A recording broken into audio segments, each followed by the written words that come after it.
Come in. Morning, Brian. Morning, Good Brian. Good morning, guys. Good morning, what a beautiful everyone. day it is as well, eh? Yeah, good morning to everyone. Welcome to the Constructing Excellence Midlands Housing Summit.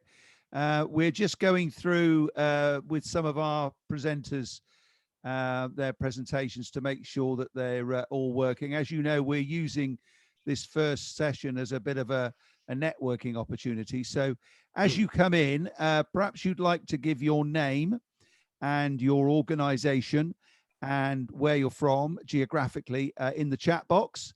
And then we'll get a few chit chats going after we've just checked Stewart's presentation. And Brian, your presentation, should we go through that as well, just to make sure everything's working hunky-dory? Yeah. So am I doing a screen share or am I uploading it? A screen share would be fine, so that Abraham can just make sure that everything's working. Yeah. So let me just... While you're doing that, we've had Lorraine Gregory say hello from the CITB. Lorraine, good morning to you. As always, you're most welcome. Really lovely to see you today. I hope that it's mutually beneficial. I'm sure it will be. We're just going through the presentations to make sure they're all working in this sort of networking session before we kick off shortly. So as I say, if you could do what Lorraine's done, just pop your name and your organization and where you're from in the chat box, and we'll get a few conversations going. Brian, sorry, you're going to share your screen now, are you? Yeah, I think so. You're doing the case study with Richard, aren't you? Yeah. I am. Let's see if this works. We're expecting about 40 people, just a few more maybe. So hello to George from Gad Arch Design Services Limited in Lincolnshire. You're very welcome. Good to see you, George. And who have we got here? Fran Cropper. Hello to Fran from Nottingham Community Housing Association, working all over the East Midlands, of course. And Danny Kearney, Technical Director from Extratherm. You're very welcome, Danny, from Chesterfield. Hello to Kenny Park from Aston University. So already we've got a really good mix of people from across the Midlands and across the disciplines, which is also always good to see. And Brian's disappeared, which is not such a good sign. Stewart, I don't know whether you want to just try yours. Would you like to try yours to make sure we got the AIM-CH one up and running? You see that one? Stewart? No, yeah. I can't see anything at the moment. Yeah. How's that? No, nothing shared at the moment. Okay, try again. Share screen, isn't it? Yeah, share screen, bottom green box. Yeah. Oh, it's got a. I got it. Okay. Yeah, we're coming through now. You see that one? Yeah, that's brilliant. And then obviously what we need to do is change that from the. That's it. That's the one. That's the one. Okay. Yeah. Yeah. So you're working well. That's good.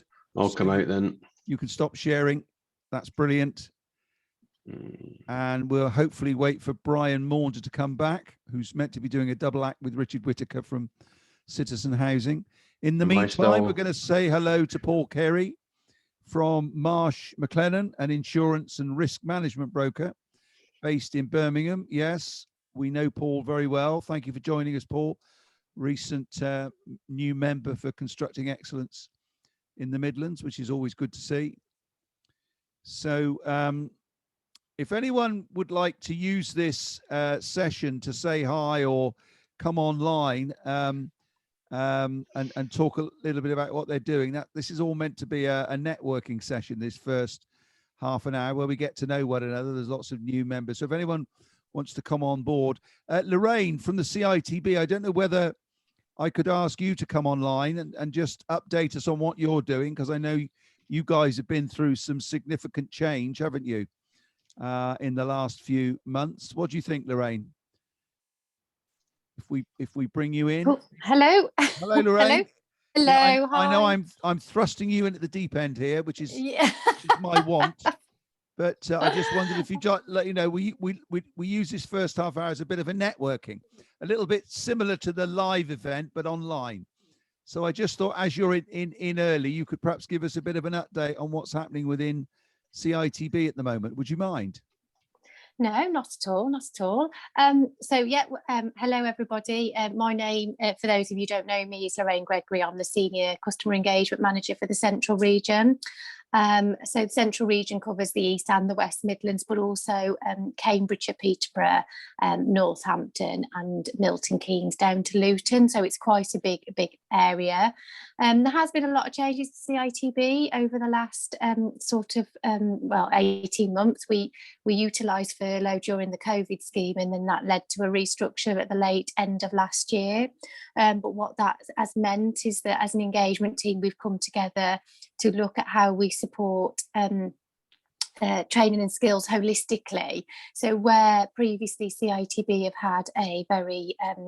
have had a contract to deliver apprenticeships, we're removing ourselves from that situation, and we no longer take on apprentices, and instead we want to work with the industry to make sure that we're doing the right thing and making sure that we're supporting employers to encourage them to provide skills and training.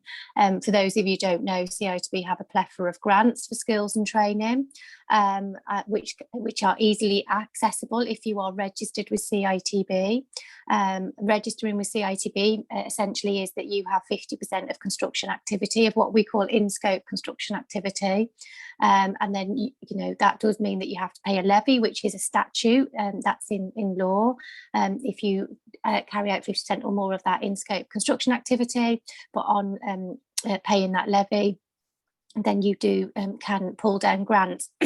If you're a small organisation, you can be in scope to CITB, but not pay any levy, but still claim the grant. So it's worth looking into for those different organisations. But also, interestingly, we work with a wider stakeholder network regarding commissions. So that's necessarily not those people who pay levy to us, but we look at industry issues. So, for example, mental health is a big industry issue, and we work with the Lighthouse Club to support those in the industry, and that's something that anybody can access across the industry. Just in terms of this year, quite an important year for us, we have consensus every 4 years, which essentially is where the industry vote about the levy that is levied on the industry, about whether that is meeting the right needs of the industry around skills and training. And that consensus vote is currently taking place now, and that opened from the 14th of June and will shut on the 14th of August. We are talking with government about what industry are saying about that levy. So that's something that's happening right now. Something that's also might be really interesting for you all to know is that we release a lot of industry research. So we've released a lot of just recently we've released research on net zero, which looks at the demand required by the industry around that sector. But also on the 9th of June we released our construction skills network research, which is always a good it is a piece of research that is always welcomed by industry and by partners. So that looks at a 5-year forecast for the industry. But what's been really good from that is that it shows a really positive outcome for industry. So just in the West Midlands alone, over the next 5 years, we will need 25,000 new workers to come into the industry across a range of disciplines, over and above the annual recruitment that is required. So that's an additional 25,000 workers. But also in the West Midlands, we know that growth for construction is above the national average, so that's at 4.8%, where national average is 4.4%. So in the West Midlands, we are absolutely tracking in terms of London. So that's really, really positive. And we know that a lot of that growth is going to be driven by private housing and infrastructure projects. So in terms of housing, it's going to be something that is going to push our growth in that sector. In terms of, I'm just going to pull up the stats for the East Midlands as well, because I know this is a Midlands conference, just so that gives you an idea. We have growth in the East Midlands as well, but it's not as strong. Just give me 1 minute. But we still have So we still have growth of 4% in the East Midlands, and we still have extra workers needed by 2025, an additional 19,000 workers. So really, really positive. And in terms of, again, housing is a big growth sector for the East Midlands, with an estimated 65,000 new homes to be built just in the Nottinghamshire area alone. So we can see that some of the work that we've been doing just recently is looking at the pandemic, how it's affected the industry, but also where the industry is growing and what that requires in terms of training and skills. So overall, positive picture. And I'll stop there, Andrew, if that's Lorraine, okay. that's super. It's throwing you in at the deep end. You did a fabulous job, so thank you. Thank you. I've now been rejoined by Brian Maunder, and also Richard Whittaker's in the mix. So I'm just going to ask Brian and Richard if they would like to come on a camera and microphone, so we could just check that their presentations are working. Just for those new in, very good morning to you. We're just in the networking session of the summit, which will start in just about 15 minutes time. So we're just checking the presenters' presentations, and we're doing a few shout outs. So if you'd like to have a shout out, please mention in the chat box your name and organization. And I'm going to bring a few people in to say a few words as well once we've finished all the checking of presentations. Richard, hi. Are we going to check your microphone, make sure it's working? Good morning. Yeah, no, that's fine. And it looks like you're speaking from the garden in the undergrowth. The aquarium. I thought I'd try the aquarium this morning. So we had Brian a while ago, but he disappeared, but he's back now. Brian, do you want to just check your presentation? Yep, I'll see if we can just do the screen share here. It didn't work the first time. I had to reboot. So let's see if this works now. And you ended up in the audience. It's working now. Yeah, that's perfect. Okay. That's perfect. So if you'd like to stop sharing, because I would like to just say hi to a few more people. In particular, I'd like to say hello to Vicky Cox from LMC on behalf of Wood for Good. Vicky, do you want to come on camera and just say what you're doing at the moment? Because I know we were Lorraine mentioned the net zero agenda, and I know you're doing a lot of good stuff in Wood for Good on that behalf. Vicky, do you want to just share anything with us while you've got the opportunity? Yes, hello. Hello, Can you hear me Vicky. okay? Yes, loud and clear. Lovely. Yeah, so obviously a big thing that we did last year was launching the Wood Cost Less campaign. So that's all about, raising awareness around how timber is being used in design and construction, but particularly around the environmental benefits. So we're doing a lot of focus on housing. So today is really to understand a little bit more about what's going on. Obviously, like Lorraine's just said, there's a lot happening with housing in Midlands. Oh, sorry. So yeah, we want to find out more about that. And obviously, any case studies, any examples of people using timber, please do send them our way. Okay, Vicky, you might like to put a link to Wood Cost Less in the chat box so others can see a little bit more about it. And we ought to explain, as this is a verbal recollection, that actually the costs is not spelt the normal way. It's CO2, No. CO2 TS, which reflects the carbon agenda rather than the economic agenda. In other words, yeah. So I'll pop the just popping it in now. The link, yeah. And so anybody can take a look on there. We've got a lot of resources on there as well. So just to explain a little bit more, and obviously how it works within the industry. We've got examples of case studies on there. So yeah, you should be able to see all of those. Okay, and yeah, lovely. Vicky, thank you for joining us. I hope you enjoy the morning and find it valuable. I'm sure you will. I will. Next up, I'd like to bring Paul Kerry into the mix. Paul, would you like to come on screen and just say a little bit about what you're doing within Marsh? I know you and I chatted a week ago, didn't we, about stuff. I think much of that will be of interest to our audience. And as I say, for those coming in, good morning. We're just in a bit of a networking session. We kick off officially in about 10 minutes. Paul, over to you. Hi there, can you hear me okay? We can indeed. Yeah, I do have some problems with my microphone, so apologies in advance. Yes, I'm Paul Kerry. I work for Marsh McLennan, based out of Birmingham. We're an insurance and risk management broker, and we have particular expertise in the construction sector.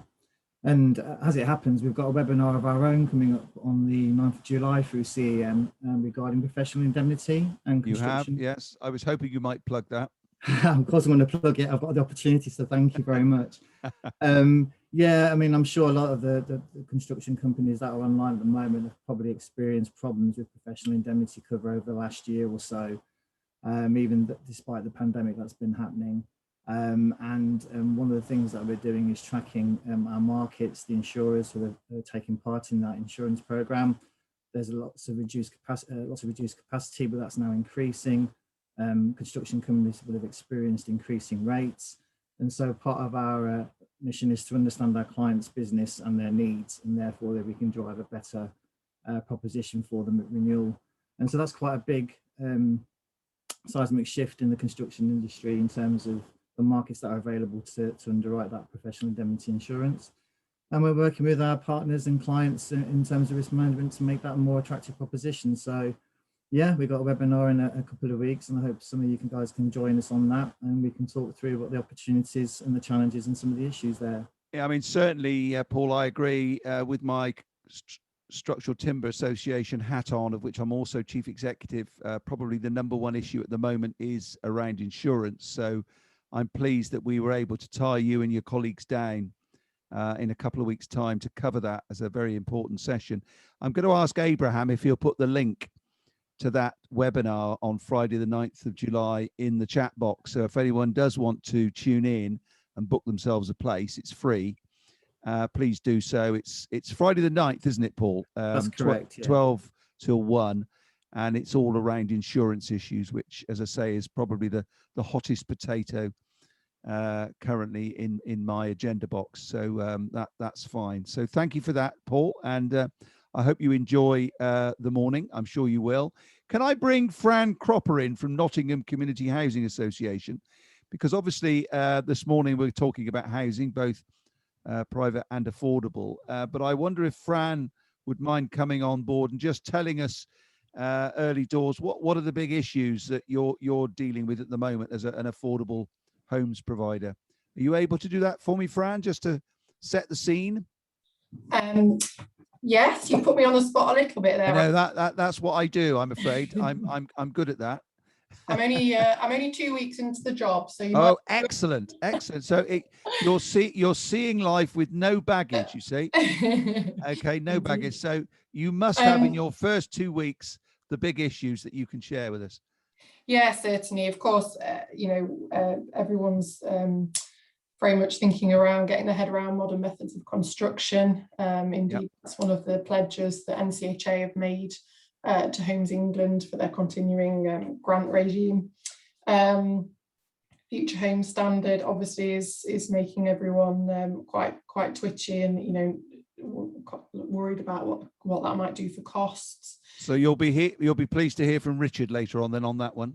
Indeed, yes. Very much. That's Richard and I used to work together, so I worked right, okay. Nottingham City Council whilst Richard headed up the team there. Obviously, the usual development concerns around land and very much around the rising costs, particularly with timber and mortar and cement, becoming very real issues for us at the moment. And as already alluded to, the skills shortage is making us think very much around having to move to a modern method, some kind of panelised system, potentially. Timber frame's good. Yeah. You'll hear a good case study coming up from Stewart Delgarno later. Okie doke. Right. So I am biased. I ought to express an interest there. But yeah, but thank you for that. Very, very useful indeed. I'm just scanning down through my attendees, and again, I ought to explain to people that we're in a networking situation. We're going to kick off in about 5 minutes time. So a lot of people will skate in at the 11th hour, as they do, as is their wont. But just in the chat box, ladies and gents, perhaps you just make a name of your name and your organisation, where you're from, so that we know the speakers know to whom they're speaking this morning. It always helps them in terms of preparation. So who else have I got on the chat box that said hello? George, do you want to come online and tell us a little bit about what you're hoping to get out of this morning's conference? Yeah, I'm sort of really looking to try and find out what's new in the sector, and obviously as a design company, we are an micro SME, and so we find that the sector, when it comes to large scale works, it's very difficult to get opportunities, because a lot of these things go to frameworks, and unless you have a multi-million-pound turnover, which is often geared towards fees rather than construction, it's very difficult for our small companies like ourselves, rural company, I might add, to get up, to seize or be given opportunities.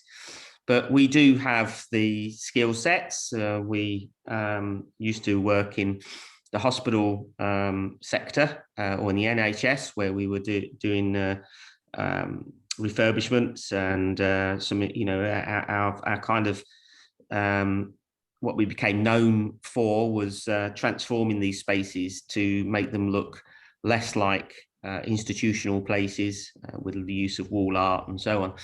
But unfortunately, again, that went framework. So, finding that, there's a lot of talk about trying to involve the small companies, sort of giving them a bite of the cherry, but not actually seeing much of it happen in practice. Even though we do have the skill sets and can bring, certain things to the table that we feel set us apart. But we're looking to appoint an apprentice for this year, who's just left school. So we provide 3D modelling services for laser scanning companies. So we do get to kind of see that there are some pretty large projects going on out there. Works on Grenfell Estates and various other large housing projects that are certainly, work is happening. But we often we're doing the 3D modelling the existing structures. So we're grateful to be able to have a part in that aspect.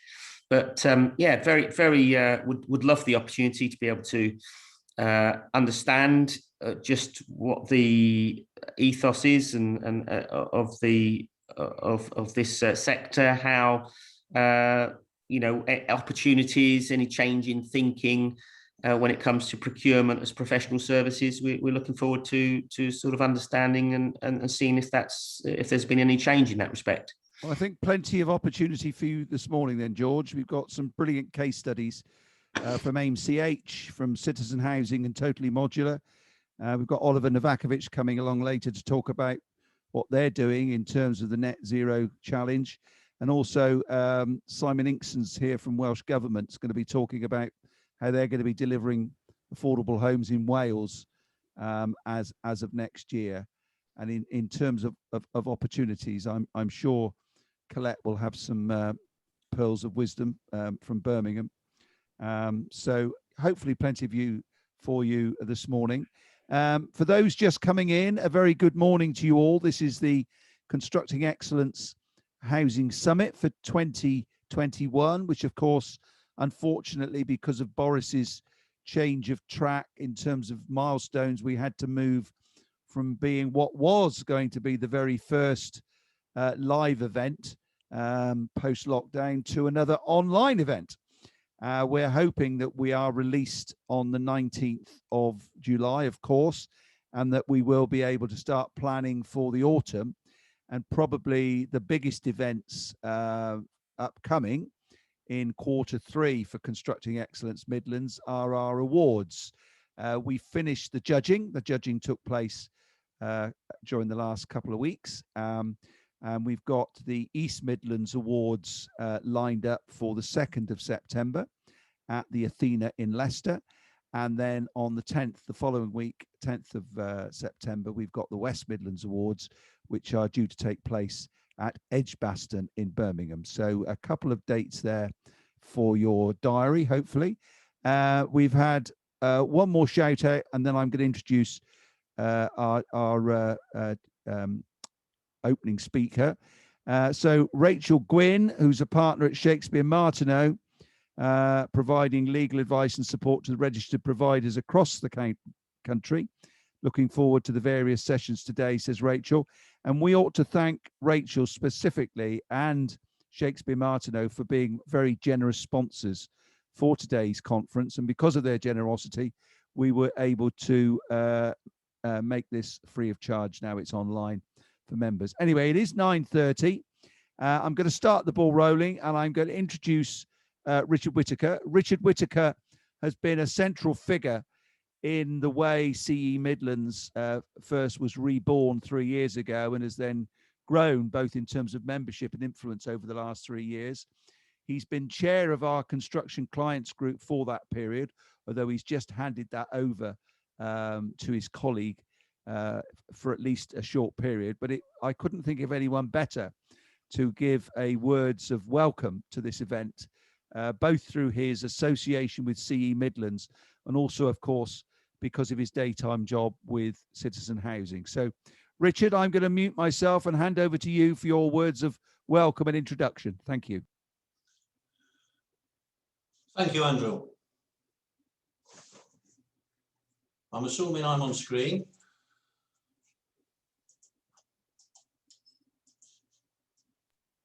Abraham, can you bring Richard to the fore? We've got no camera on you at the moment, Richard. Your camera's off. We can hear you, but we can't see you. There we go. That should all be working now. All good. You're good to go. Yep. Excellent. Well, I'd like to thank everybody for attending and taking time out of the sort of busy diaries for this event. And I'd also like to thank Shakespeare Martineau, who without their sponsorship, we wouldn't have been able to host the event. So thank you very much. And we have a packed agenda. And Simon will be talking about future housing, home standard, something that we've all got to wrestle with and understand and find viable ways forward in terms of increasing them standards, which will be fantastic, certainly in affordable housing for residents, and potentially promote more sustainable tenancies, help combat fuel poverty and all those good things outside just the bricks and sticks that we do. So Colette's also going to be speaking about affordable housing and their net zero carbon journey, and how companies can get involved with them in delivering their programme of works.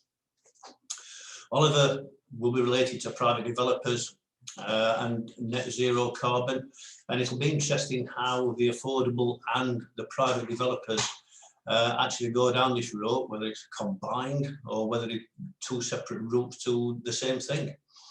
So Sushma will also be speaking about some of the challenges that house builders face as they go forward and develop their sort of skill set in this new arena. So, and Stewart, and this is a fantastic thing that Stuart's presenting, advanced industrialized methods. That sounds like robots and the future for me. So I'm quite looking forward to that. And then myself and Brian will be telling you about a case study where we'll probably be blaming each other for the difficult parts, but we'll also be sharing the real successes and what we got out of that. So, and I think thanks would also have to go to all the presenters who have come today and put the presentations together, but also Lynn and Andrew, and you know, they're the sort of inspiration and driving force behind Constructing Excellence, with all the leadership chairs and members and volunteers that get involved. And it is really quite rewarding to see the outputs and the works that sort of come out of that effort that people put in. So what's happening really? In my world, in the world of housing, construction is changing and not before time. We work and in many cases accept a broken system. And by the end of this event, we will see that it is becoming an unacceptable way of working. And what has proven is we can change at speed. And that's one of the very few positives that have come out of the pandemic. And that drove us into a position where we changed our working practices overnight. We collaborated instead of argued, or collaborated more and argued less is probably a better description.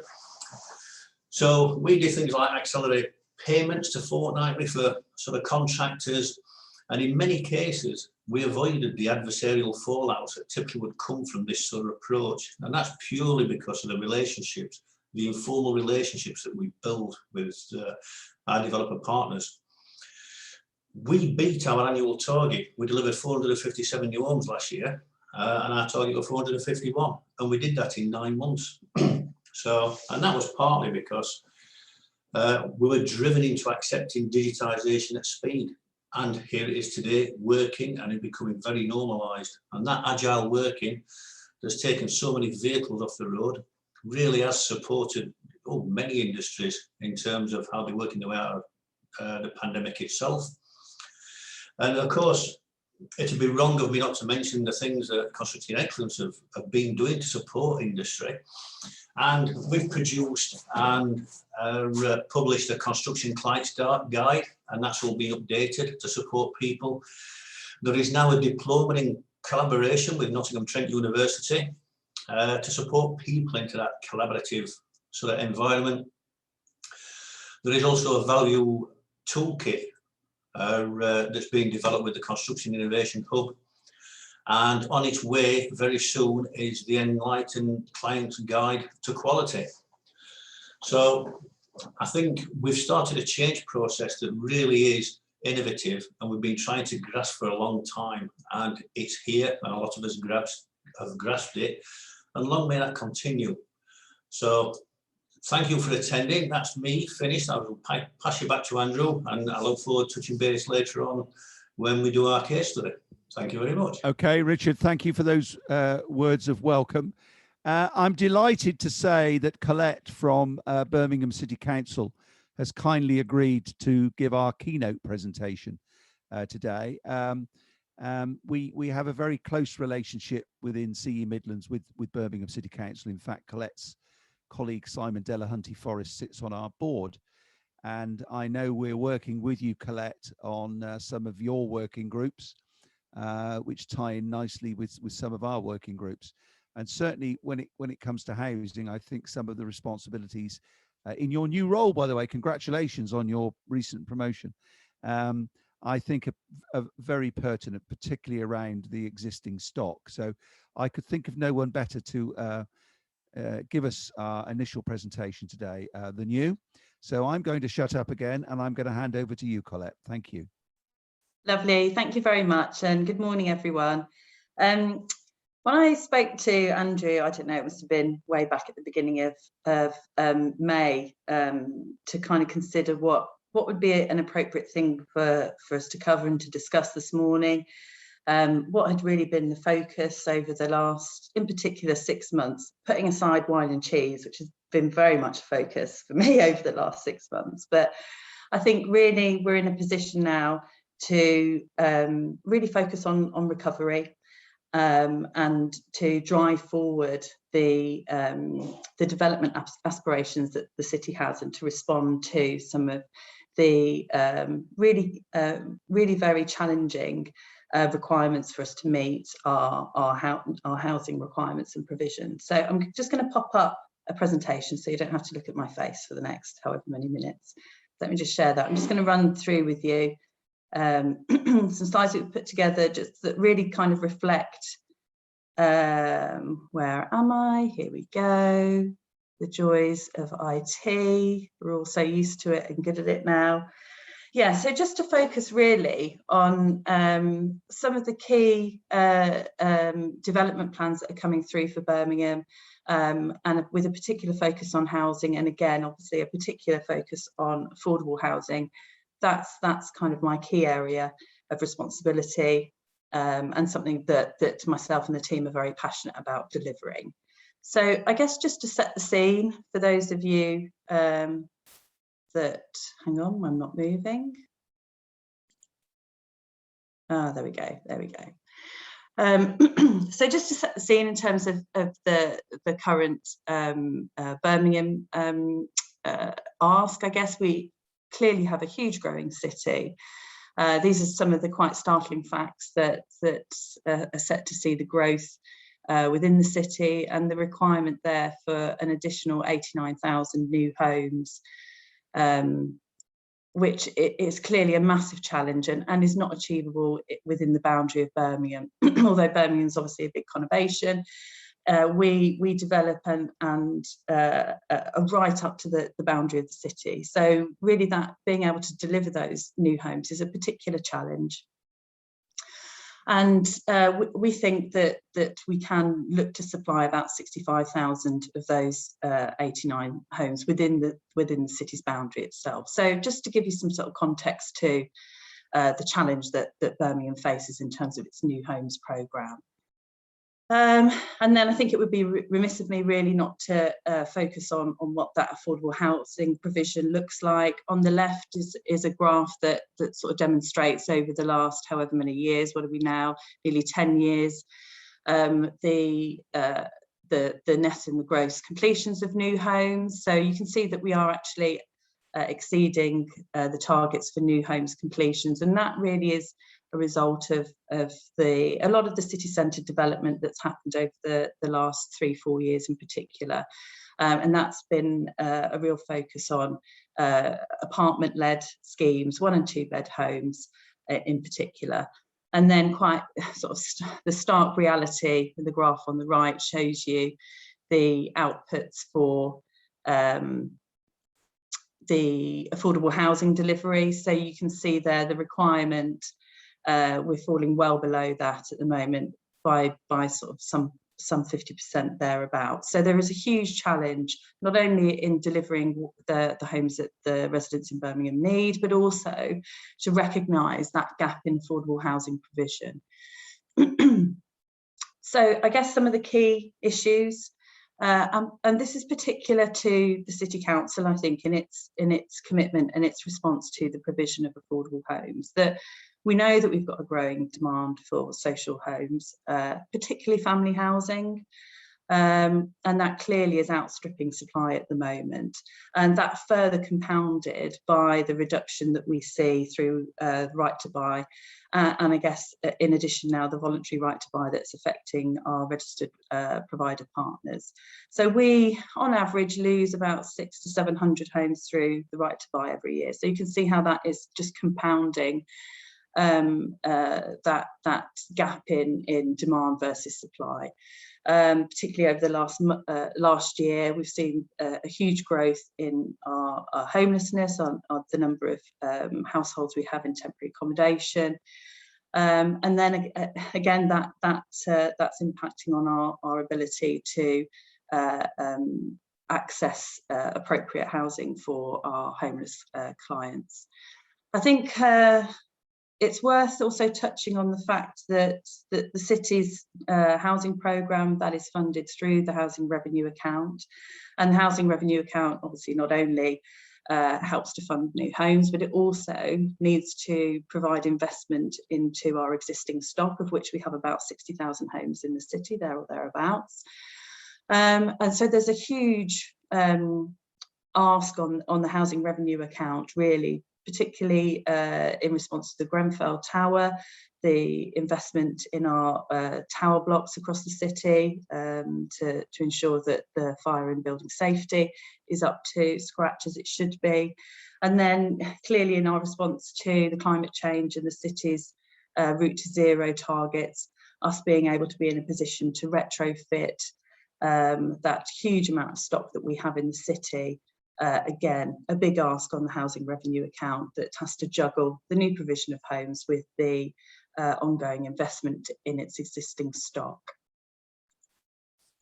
So, the Birmingham Development Plan. This was launched back in 2017, so is actually due for a review.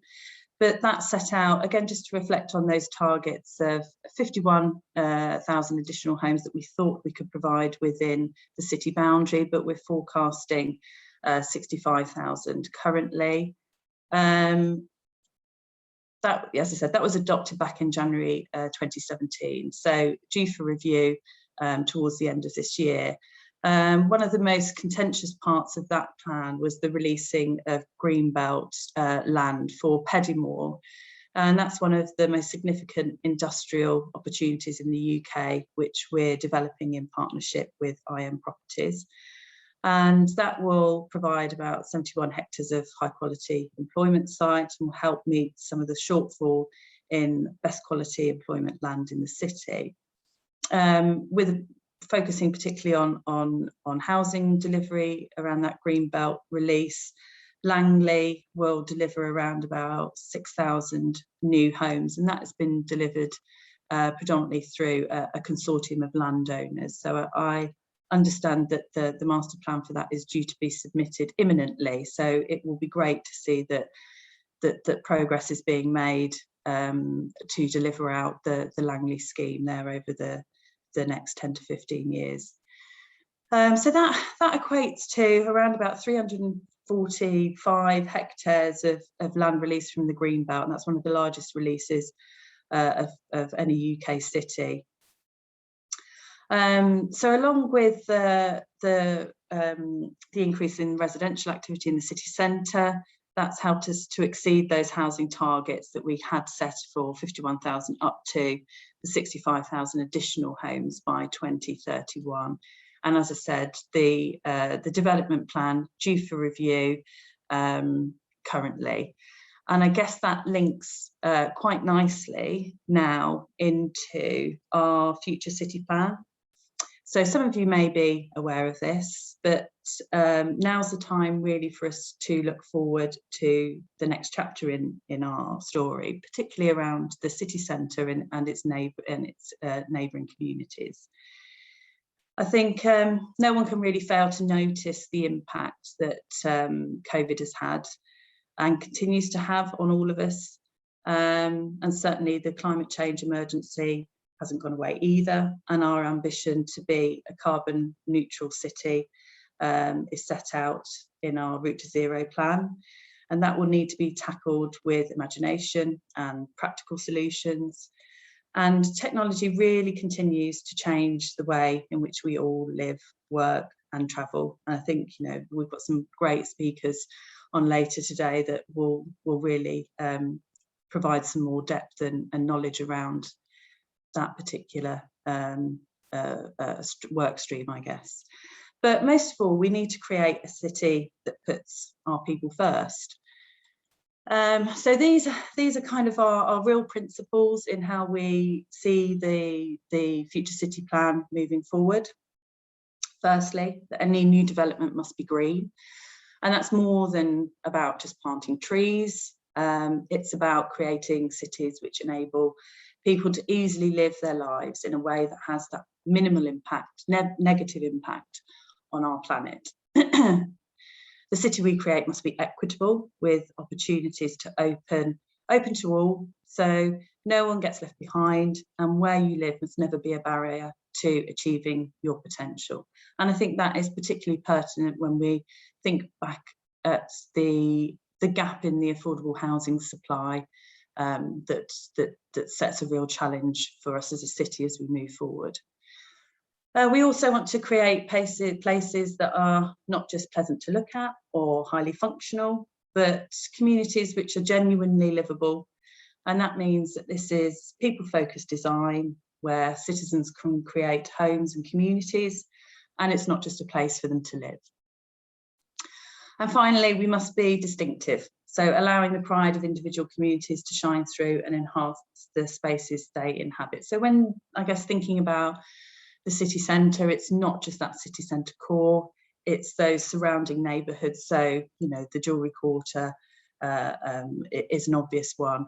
So it's about developing that city of centres. So neighbourhoods that meet the daily needs of our residents, enough homes to make those local services and transport links and public transport provision viable, looking at mixed use developments so that we are providing those kind of 15-minute neighbourhoods so people can meet the need, their daily needs in their surrounding community and homes. I think, although obviously there is a focus with our future city plan on the city centre and its surrounding communities, there is a lot of activity happening in the city. I think I'd be foolish not to mention, I guess, the Commonwealth Games is steadily on the horizon. And linked to that really is, the fact that the city is not even at the midpoint of its growth curve. And following the successful bid of the Commonwealth Games, the eyes of the world really will be on the city. And the interest won't just be on whether we deliver that successful sporting event. It would also really be about the legacy of the Games. And that's what's really key and really important to Birmingham and its citizens. Really want to follow the example that Barcelona set in the way it incorporated the '92 Olympics into a much wider plan to regenerate the city, which included improving skills and infrastructure. And our approach for the Games is to ensure that the sporting infrastructure and the investment is aligned with our growth plans for the city. Excuse me, got really bad hay fever today, so you have to bear with me. The Games will be a catalyst for the regeneration of Perry Bar in particular, and that's a key area for housing growth for the city. And we'll be launching our Perry Bar 2040 master plan in June, which is imminent. I suspect that might slide slightly into July, but there we go. And phase 1 of the residential scheme, that's all already underway, and that will look to deliver nearly 1,000 new homes. Nearly 1,000 new homes are currently under development. And we've got that existing consent for just shy of 2,500 homes across the total areas as part of phase 2 that comes forward. And when we've looked at Perry Bar as a whole, that sort of much more broader master plan approach, we really think that there is the opportunity for around 5,000 homes over the next 20 years, and that will be clearly a mixture of tenures and home types of homes to create that real sort of sustainable community and leverage that legacy that the Commonwealth Games will provide the city. Another key area for growth is the East Birmingham corridor, and that links into North Solihull as well. Excuse me, sorry. So we have established a delivery board there, and we're delivering against an adopted strategy and a delivery plan that sets out the city's approach to the East Birmingham North Solihull Inclusive Growth Corridor. That's a mouthful. I guess in the context of major planned infrastructure investments, including HS2 and the planned metro extension line through to Solihull. We need to see delivery on the infrastructure commitments, particularly the metro extension, and that will really support people to access job opportunities, and that's really key. One of, I guess it's really incredible really that a quarter of the combined authority unemployment is in the 5 East Birmingham and North Solihull constituencies. So you can see that there is a real need to provide that focus in the east of the city, and this strategy seeks to address that. So we'll need to create around 25,000 opportunities just to bring unemployment down to 5%. And that's a real challenge and a real ask. And there's a number of assets and opportunities either in the regeneration area, which, given sufficient support and resource and prioritisation, can help us get nearer that number of homes. So that will be, really crucial and really important to drive forward that strategy and that need to address not only the increase in and the need for new homes there, but also that wealth and employment and skills opportunity for residents living in the east of the city. Birmingham Municipal Housing Trust, very close to my heart.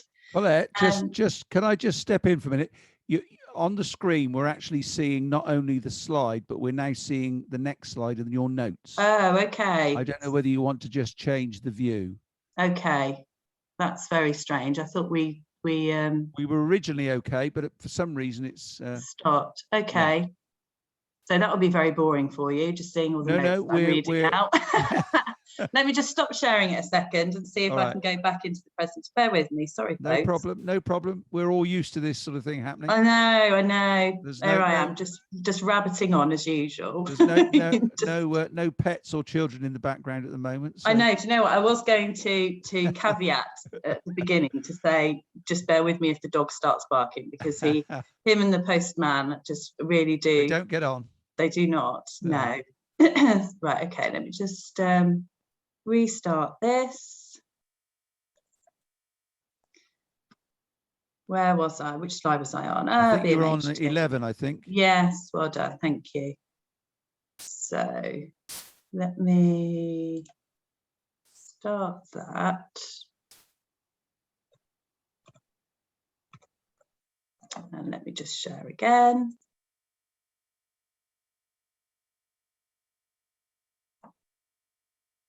It's not letting me share now. Oh, it's all going horribly wrong. No, this is part of the enjoyment for people. I know, is it? Yeah. Okay, hang on a second. It's all gone wrong now. I was just getting to the good bit as well. I know you were. I know you. And I'm sorry to interrupt your flow like that. No, don't worry. It's absolutely fine. Okay, hang on a second. Oh, this while you're doing that, I'll just tell folks that if they've got any questions for you or indeed any of our speakers, if they could put them into the Q&A. I've just been told that the Q&A is not open, so pop them in the chat box, folks. Or is Abraham, is the Q&A box open? It says only hosts and panelists. Yes. Oh, it's open. Okay, so pop any questions then, folks, in the Q&A box, would you, at the bottom of the screen, and then I can put them to Colette and the other speakers. Here we go. Yeah. Right. Perfect. Can you see that again? Yeah, that's perfect. That's perfect. Now, let me just pop my notes up, and can you see those again, or is it just the slide? Just the slide. Oh, wonderful. Right, let's restart. Okay, sorry about that. Yes, so Birmingham Municipal Housing Trust. So this is the council's direct delivery. So I always have to say it's not a trust. It's the BMHT, Birmingham Municipal Housing Trust, is just the badge that's, I guess, the brand name that was given to the City Council's house building programme that started back in 2019. So it's not a trust, it's not an arm's length company, it's not a housing company, it sits within the council structure and is funded predominantly through the housing revenue account. So we set that up back in 2009. And, oh, sorry. Yeah, simply the brand name for the council. So we've built just over 3,500 new homes since we went live in 2009, and around about 60% of those retained within the housing revenue account back into the council for our social rented stock. I guess the remaining 40% for outright sale to help cross-subsidise the build programme. So we've got a programme at the moment of a further not 2,500, selling ourselves short there, just shy of 3,000 new homes. That was a cabinet approval we had back in 2019. So there is a real ambition and a real drive for us to increase that delivery fairly significantly. Really to respond to that gap in supply of affordable homes. I think it's worth noting that the affordable homes delivery in the city 50% of that is being delivered by the City Council through BMHT. So there is, there's a real reliance on the city there to prop up, to an extent, that affordable housing provision. So in sort of year 2 of our current 10-year delivery programme, with ambition to grow much further, and some of those plans are starting to come forward with different delivery models as a way for us to really try and expand that, rather than that continued reliance on HRA borrowing, our right to buy receipts, grant funding, and sales receipts. But of course, slightly constrained by the fact that often we can't use our right to buy receipts with grant funding. So it's one or the other. And for the last, certainly, I guess for the last 18 months, the focus has been on the right to buy receipts, utilising those, because we've got such a huge right to buy programme. So I thought it's just worth touching on a couple of schemes that we've got coming forward at the moment. Complex brownfield sites, Yardley Brook. I mean, you couldn't really pick a better definition for a brownfield site in an old sewage works, but this has been incredible. This is sort of 6 years in the making, bringing this site forward. A lot of work with the Environment Agency, supported by Homes England and the combined authority there on that remediation funding. So you can just, from the sheer scale of that remediation fund, you can see how challenging that site has to bring forward. And that will unlock the delivery of 300 new homes. And interestingly, Vicky, when you spoke earlier, these are timber frame construction homes. So what we're starting to see through our build programme is that there are I guess less traditional construction types coming through in our main programme, even though wasn't part of the specification that went out, but that response is starting to happen within with developers at the moment.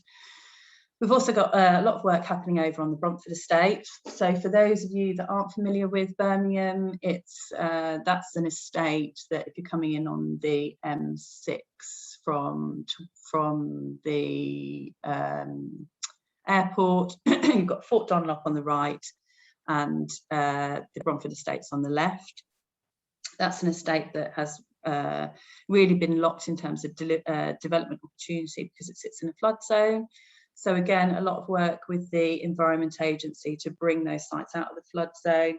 And that has not only enabled us to bring forward the delivery of 230 new homes, all of which will be for social rent, but it's also taken the rest of the estate out of the flood zone, which is, and some of the industrial sites that surround it. So that's been a really great piece of work that the team have done jointly with the Environment Agency, and again support from Homes England to bring forward that site.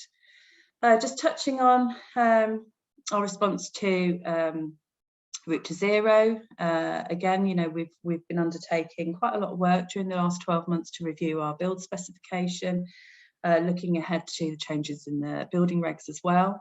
We've got a scheme coming forward with some funding we had from EDRF to put some new tech in to test out with our residents, which are really, we're building homes here for our residents. These are being retained in the council's ownership. We need to be clear around what kind of tech really works well with our residents, what works well in terms of lifetime costs.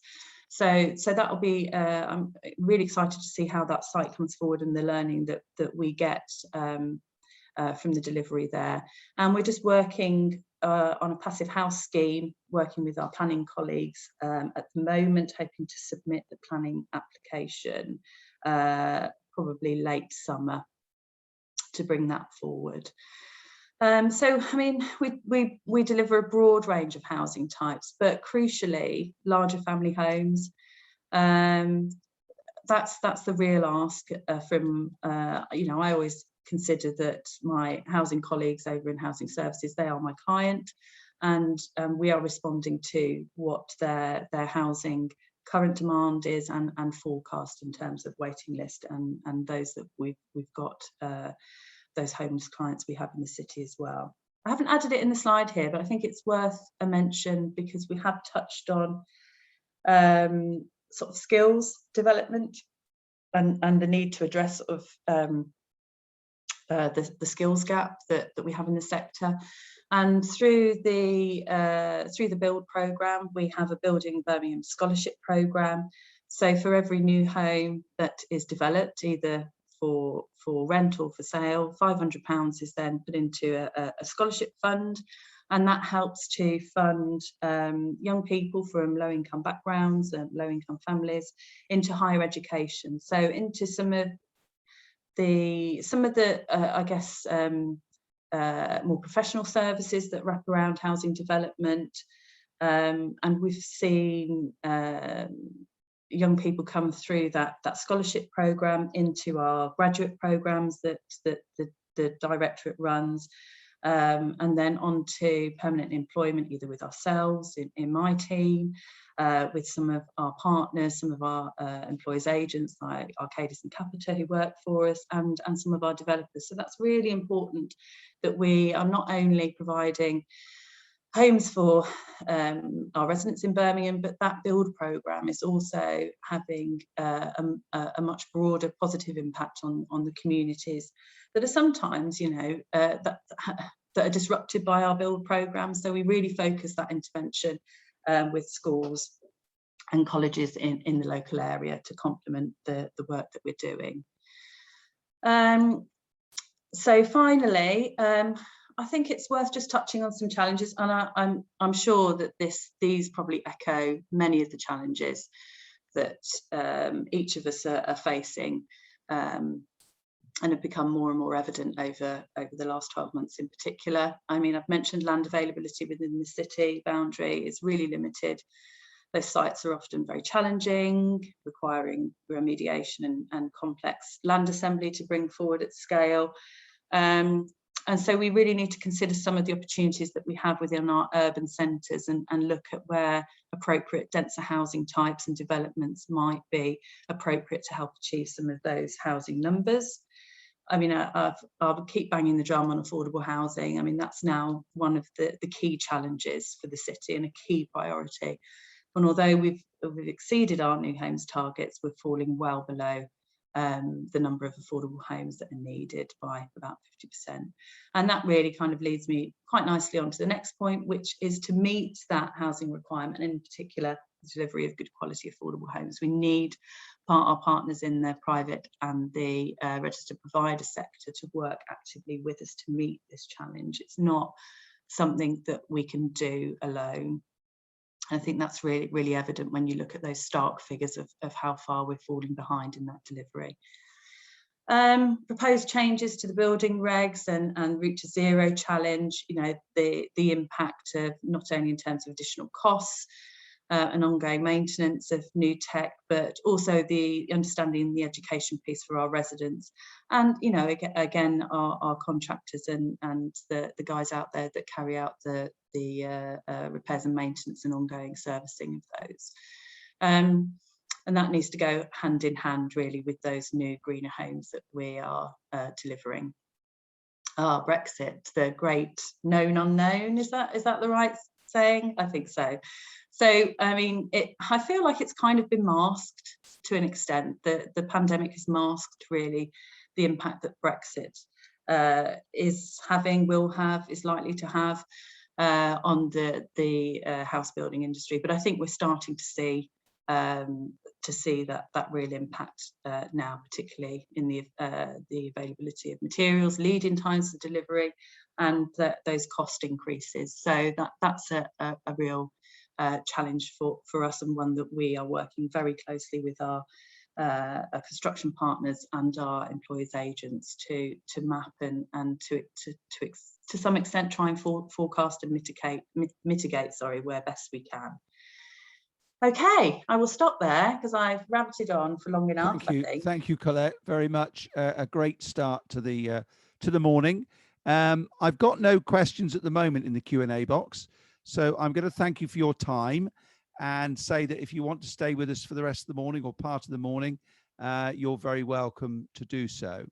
But what you were saying towards the end of your presentation actually leads us on very nicely to our next presenter, who is Richard Twinn from Cundall, who's going to give us a bit of an update on the future home standard, which I think is going to play an increasing part in all our lives in housing over the next year or so.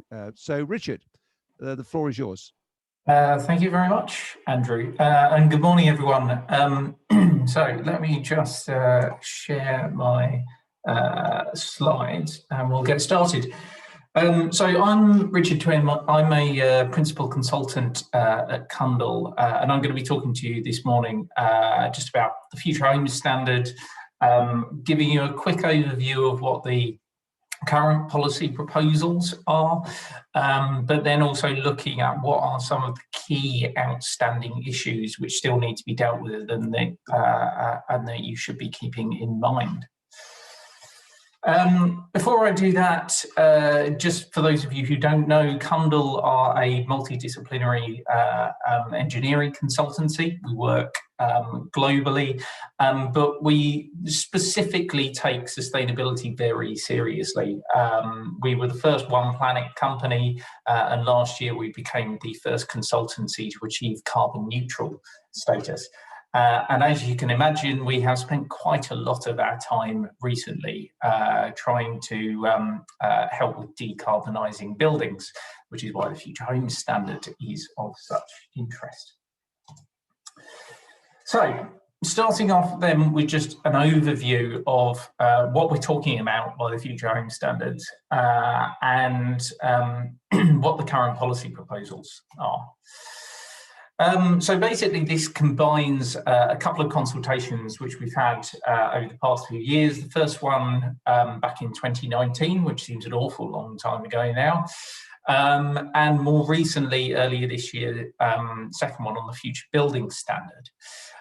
This chart on the right basically summarises what was covered in those consultations. So looking at changes for building regulations for 2021, the focus was on Part L, which is energy, and Part F, which is ventilation. And looking at changes for those for new homes, for existing homes, for new non-domestic buildings and existing non-domestic buildings.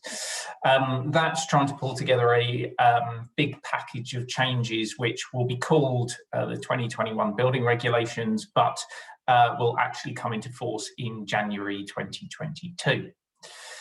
Then over to the right, you can see 2025 is what we're actually talking about by Future Homes Standard.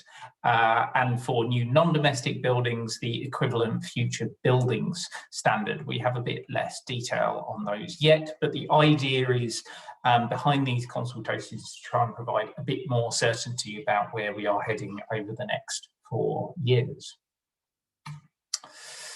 So, starting with homes, then obviously this has been the big one. So the majority of the consultations focused on the 2021 changes. And the headlines for homes is that the government is looking to introduce a 31% improvement over Part L 2013. So that means a 31% reduction in carbon compared to current building regulations and energy standards under that. That is probably less ambitious than a lot of people were hoping for, considering we haven't had an uplift in Part L, as you can see, since 2013. This is actually the longest we've had to wait for a change in building regulations for the past 25 years or so. But the 31%, so it compares quite well with where a lot of local authorities are setting their standards at the moment. Quite a lot of them are set at 19% above Part L 2013. Doesn't quite go as far as London and the GLA that already have requirements for 35% above Part L 2013. So it's sort of a bit of a compromise uplift, that one. The second major element is around new metrics, which are going to be used for Part L in particular. So currently the primary metric is carbon, but that primary metric is going to switch over to something called primary energy. Primary energy is not just metered energy, but it also takes account of losses from generation and grid distribution as well. So you can think of it as metered energy plus anything that's lost along the way.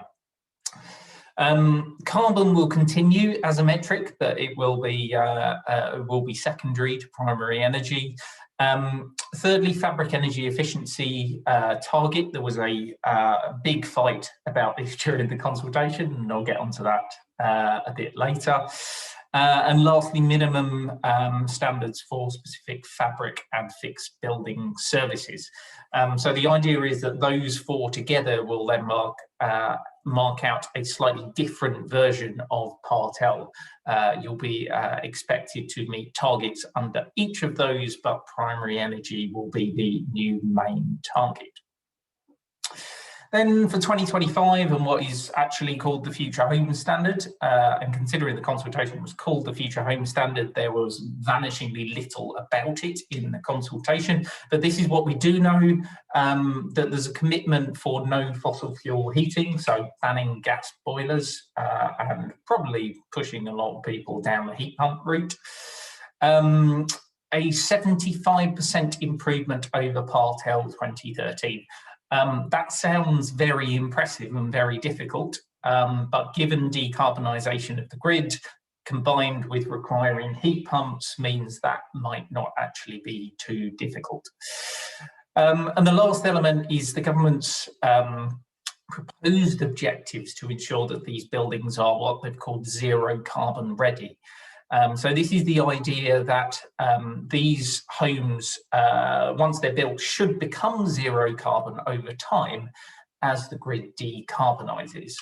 It's a bit of an ill-defined concept at the moment, but that's the general idea, that you shouldn't have to go back and retrofit one of these homes once it's built, which is not currently the case with many of the new buildings that we're putting up today.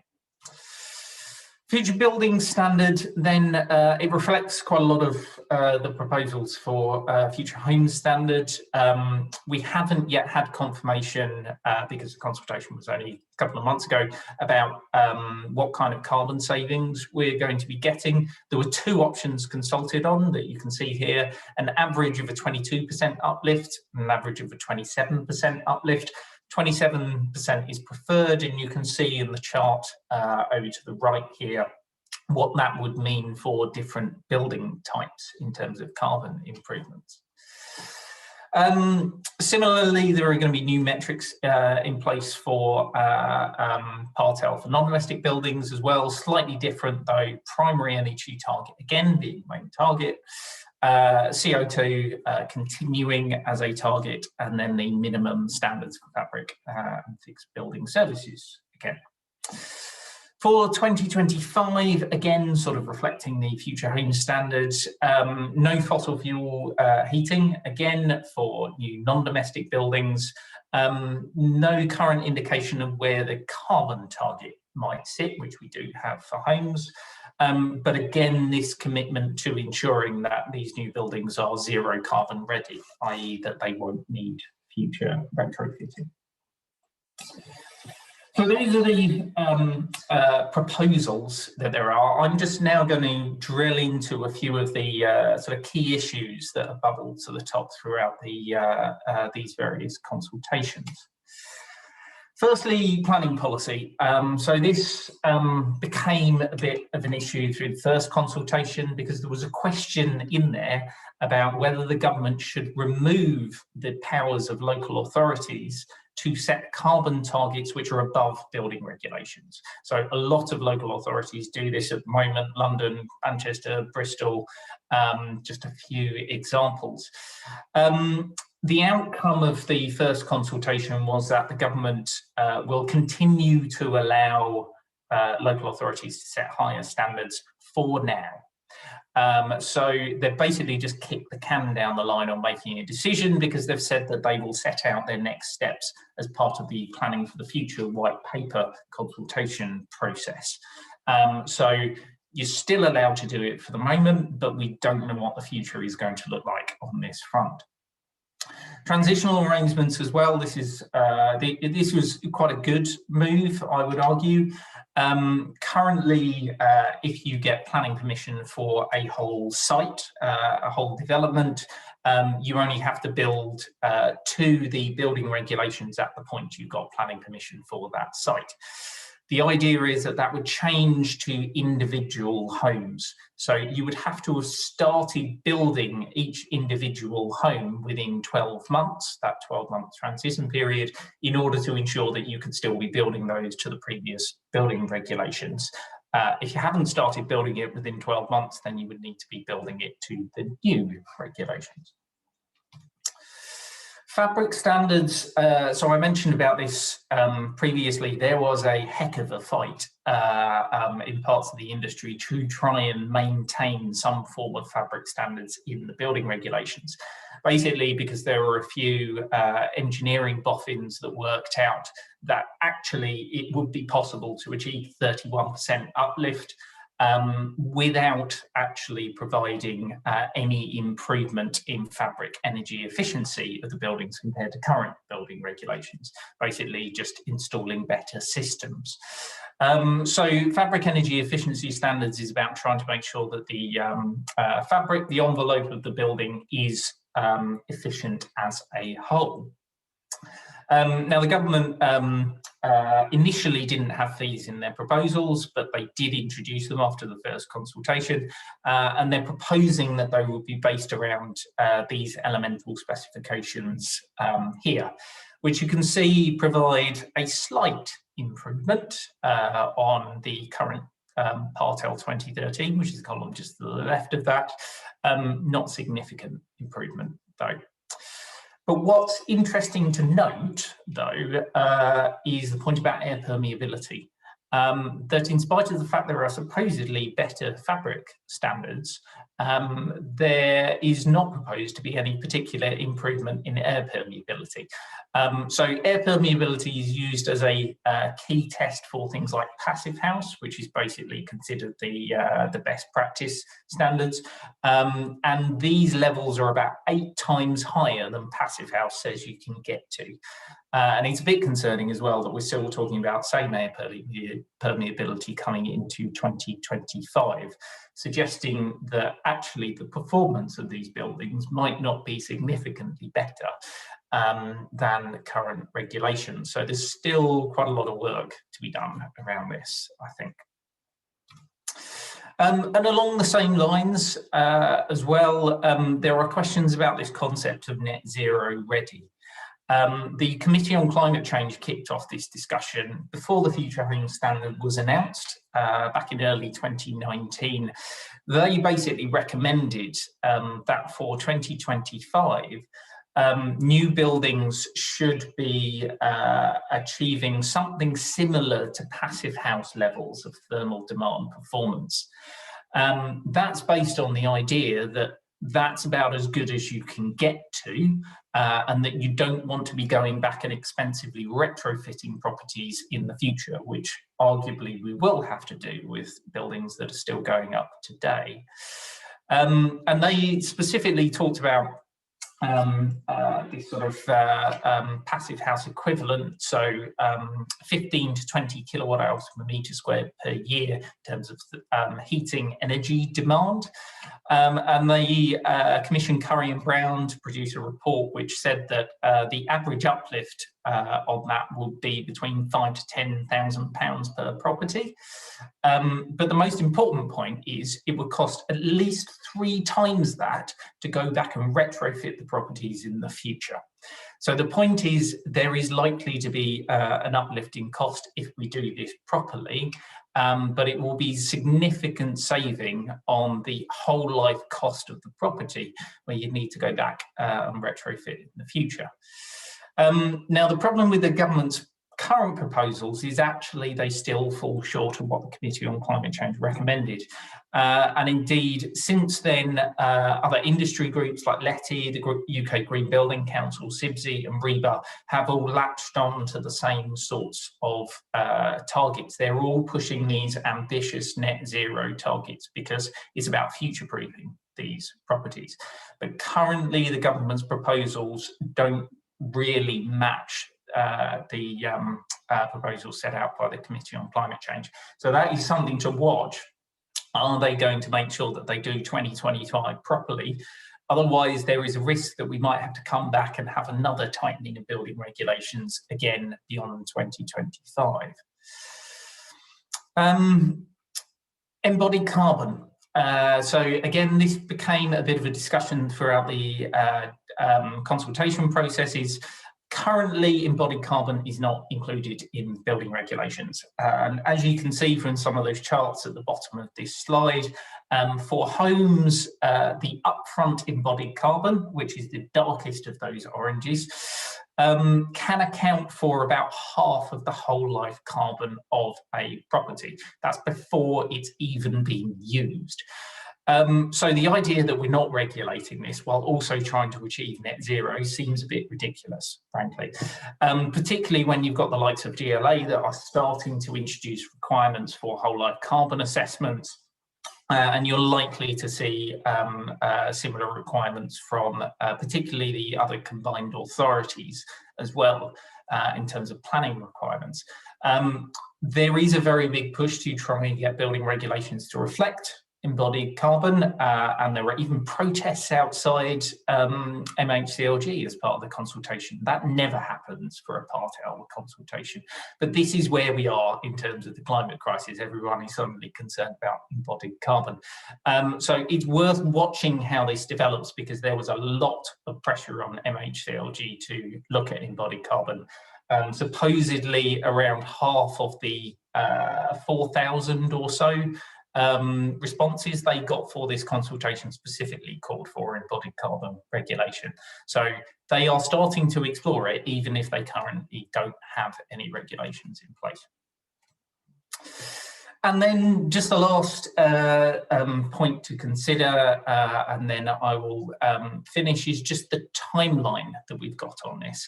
So the idea behind setting out 2025 and the Future Home Standard was to try and provide a bit more certainty to developers about the direction of travel. Basically, you've got 5 years to work towards this new, more ambitious outcome. The problem is the timeline they have set out, I would argue, perhaps doesn't give quite enough notice about what's going to happen. Because if you actually have a look at this timeline, they're going to be developing actually the technical specifications for the Future Home Standard between 2022 and 2024. The technical consultation won't happen until 2023. And we all know what government is like in terms of promising consultations. They're generally quite late. And then the Future Home Standard regulations won't be confirmed and enacted until 2024, which doesn't give us an awful lot of time until 2025. Considering the ambition behind this, that it should be providing a bit more certainty about this is what's going to happen, I'm not sure this timeline particularly will. We should only have real clarity about what 2025 will look like sometime in 2024. Hopefully there will be a bit more coming through as the process develops, but we need to be conscious of the fact that we might not have the details until quite late in the day. Okay, so I'm going to stop talking now, because that's quite a lot of self-indulgent discussion about the Future Home Standard. But yeah, so there are any questions? Richard, thank you so much. I'm just going to have a look in the Q&A box. Once again, we don't have, well, we do have one question, but actually you've answered it. Okay. There was a question that came in from Stewart Delgarno about whether Future Home Standard would include embodied carbon. But you gave the answer to that. But I suspect Stewart may have been one of those camped out outside of MHCLG. Who knows? because Stuart and I come from the same direction on that one. Yes, so I think the point to make is that there aren't currently plans to, but given how quickly some of the city authorities are moving on this, I would not be at all surprised to see central government go, oh no, we don't want to lose control of this agenda, and so start to try and introduce something from 2025 onwards in terms of maybe requiring whole life carbon assessments. That's a bit of a look into a crystal ball though, because there's nothing that they've said publicly on that. And I've also now had another question arrive. Is there any discussion about existing stock? So the building regulation consultation did look at existing buildings in terms of Part L requirements, and they're all eminently sensible changes, but nothing significant in terms of the retrofit agenda, which is well, that's a much bigger issue that we need to talk about. Okay, Richard, thank you so much for giving of your time and your knowledge. It's much appreciated. We have recorded this session, and hopefully your slides we can use, because what we find now with these online events, we get as many or more people actually going in after the event as actually listening in live. So hopefully that's okay for all speakers. But thank you, Richard. Now it gives me great pleasure to introduce Sushma. Now, Shakespeare Martineau, as I've already mentioned, have been very, very generous in their sponsorship of this event, which has enabled us to invite members to attend free of charge. So we're going to have a look now, I believe, at some of the challenges that are facing the house building sector. And I think, Sushma, you're going to give us some solutions as well. So without further ado, I'm going to hand over to you, and I'm going to mute myself. Thank you.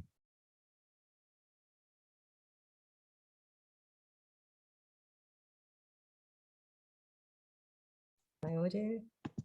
Okay, sorry, I'm just trying to work out how do I share my screen with you. Let me just do that.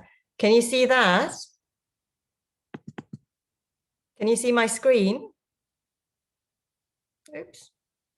Andrew?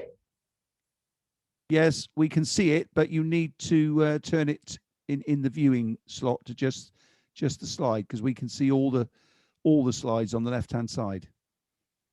If you go to view. Okay, hold on. Go to view. I'm just trying to see. Slideshow, would that do it? Yes, that would do it. Can you see that? You need to go from beginning along the top. Yep, from beginning. That's it. That's it. Got it. Okay. You're good to go. Okay. Can I take it off of slideshow, because I just have my notes on the other side? Hold on. Let me just. Okay. If I do that. You're flicking through the slides now rapidly. All right. Okay. Could you just see the slides now? I can see just the slide, yes. Okay, perfect. All right, excellent. Sorry, technology, after how many years of lockdown now, it seems I still can't get the technology right.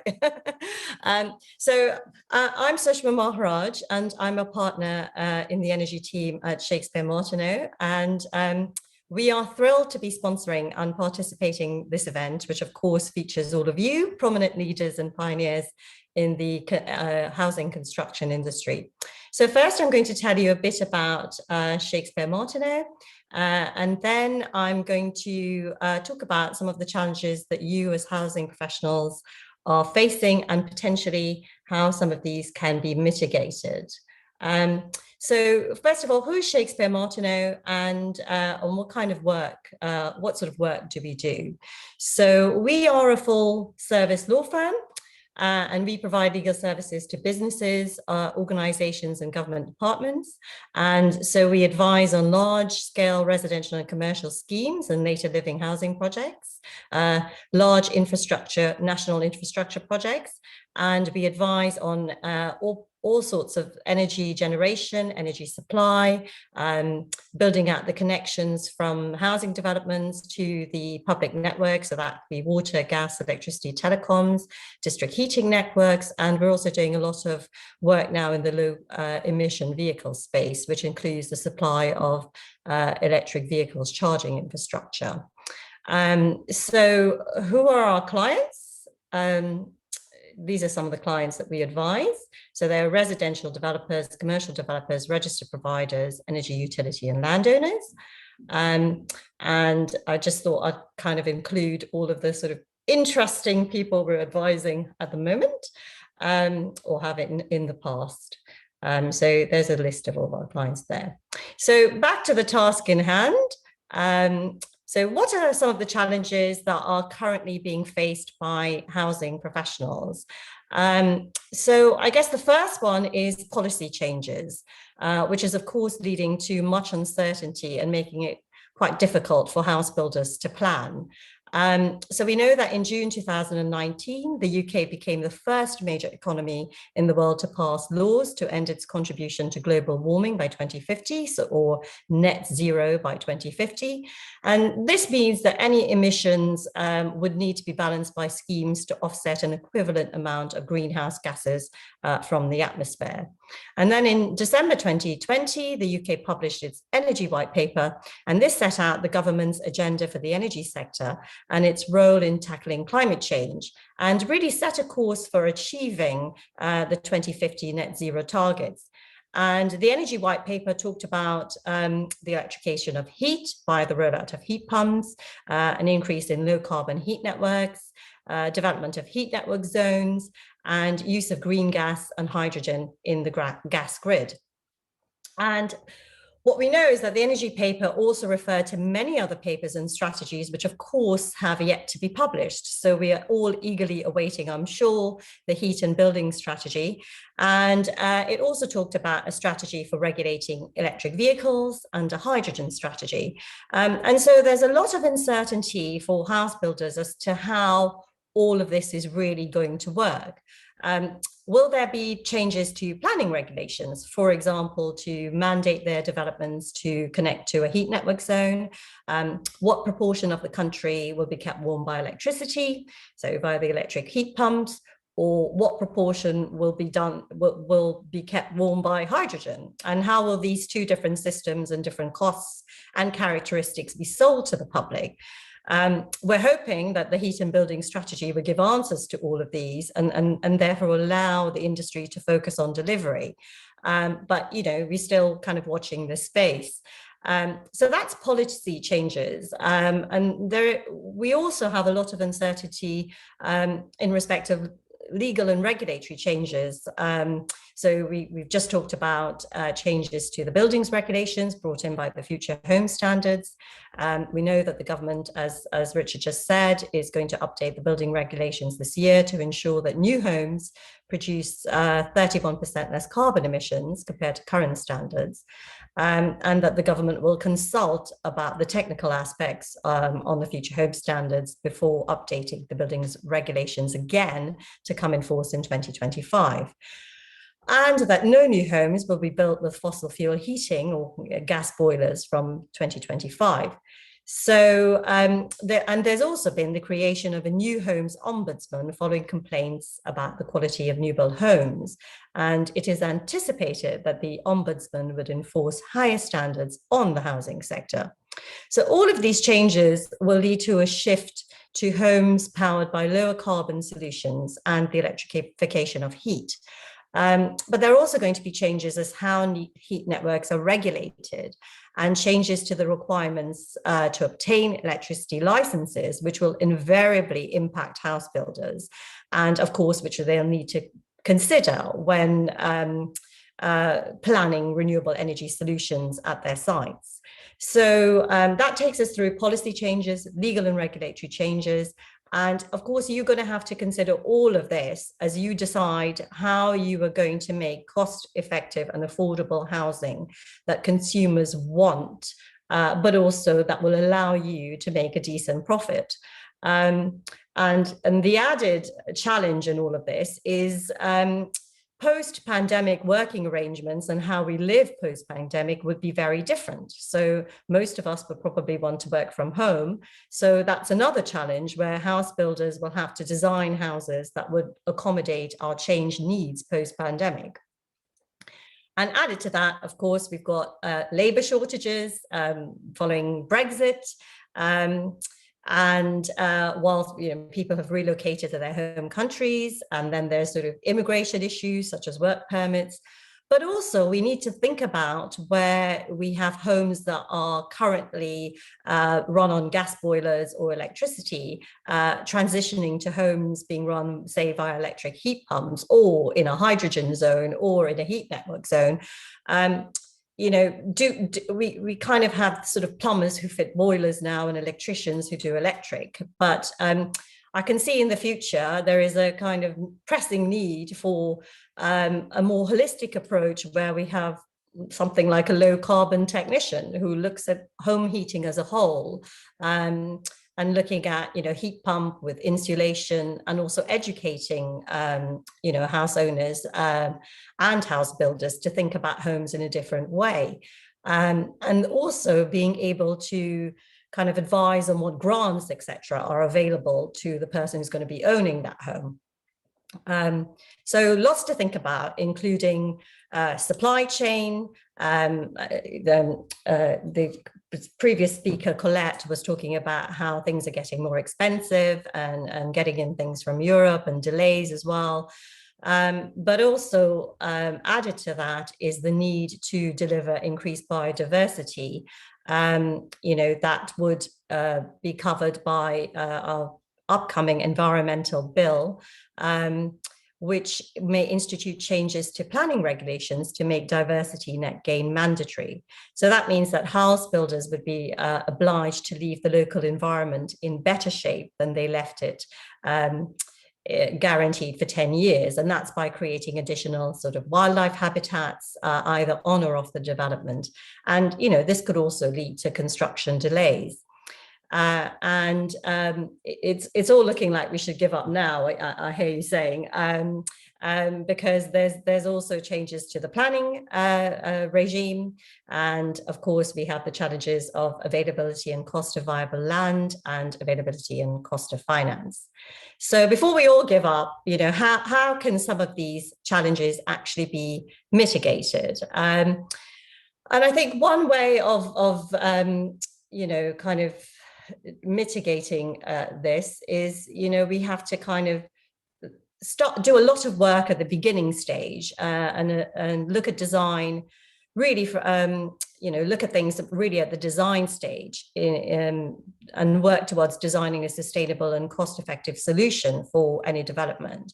So, for example, if you're using a heat pump, considering what building fabric is required, and even kind of potentially how you offset these sort of potentially higher electricity costs.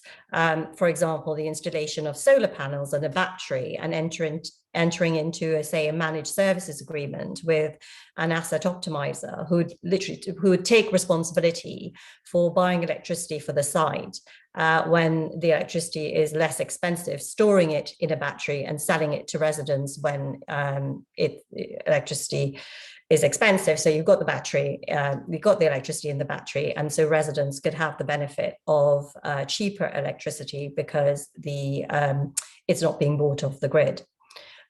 So design and thinking about all the different parts that go into an energy renewable system and how those costs can be offset would be one way of mitigating these challenges of increased electricity costs because of the electrification of heat. So running on electricity rather than on gas. A second way of mitigating some of the challenges that house builders would face is sort of innovation, the use more of 3D printing and modular construction to boost homes production. And I guess that will also compensate for labour shortages. And on the diversity or biodiversity side, kind of looking at different ways in which this can be increased. So it might be sort of special bricks also that would provide nesting points for birds, and nature-friendly kind of lighting, and setting up things like hedgehog highways and bat boxes and things. And just generally better site planning, to see how we can reduce vehicle usage and reduce carbon emissions and waste. Increased proportion of new timber frame houses as well would lower carbon emissions. I think gas is probably set to become more expensive, which will help people think about, well, if I can, kind of buy a home in a development which is going to be good for the planet, and it's only marginally more expensive to run than gas, why shouldn't I do that? And we think in the future this is really going to happen, because at the moment, with gas being less expensive than electricity, that's probably going to change through the launch of the green gas levy, which is going to make gas more expensive and will fund support for green gas injection into the gas grid. If we had a more kind of clarity around the planning system, that would also help matters enormously, because at the moment we don't really know how planning and how the government's mapping of heat network zones around the country, and also where these hydrogen hubs are going to be. I'm hoping that the heat and building strategy would give more clarity on that, so that developers would know, well, look, am I in a heat network zone? Maybe I can plan to connect up my development to a heat network, or, am I going to be in a sort of hydrogen hub? And then, I'll be in my development, I'll have sort of hydrogen boilers hooked up to, instead of getting gas off the grid, I'll be getting hydrogen or green gas off the grid. And so that is a way that I can transition these developments or the developments I'm doing to a more net zero target. And also we're looking, what would also help is clarity around funding products. I mean, it may be in the future, and I guess the industry has got to come up with this, the finance industry, as all of this comes to the fore towards 2050, is developing kind of green finance products, so green mortgages or lower interest rates for purchasing a green home, stamp duty rebates, maybe lower rates of stamp duty for green homes, maybe less council tax. And this could all in turn lead to more people wanting to then buy green homes, and that kind of leading to more available and cheaper financing for developers developing green homes. So, lots and lots and lots to think about. I thought I might just give you on this slide how you can access our Zero Homes checklist at Shakespeare Martineau. If you go to our green energy page and follow these steps, it will take you. And what we've done is we've set out, if you are a developer, in a pictorial view, some of the things you ought to be thinking about as you plan renewable energy solutions for your development. And so that might be helpful for you and your team. So have a look at that. And any questions that you may have, please feel free to email me at this email address. Or if you had any questions on the checklist as well, please feel free to email me. And as I say, we've been absolutely thrilled to be sponsoring this event, and I'm sure it'll be useful to all of you. And we look forward to hearing from you. Thank you very much, Sushma. Very much appreciated, not only for what you've given to us in the last 20 minutes, but also, of course, once again, for your generosity as a business in allowing us to do this. What I would ask, the guide that you put up on the previous slide, would you mind putting that link maybe in the chat column so that people can click straight through to it at some stage? But if you wouldn't mind, if you wouldn't mind, stop sharing your screen, and I'll introduce our final speaker before the break. By the way, Stewart, don't worry that we're slightly behind time. We don't need half an hour break.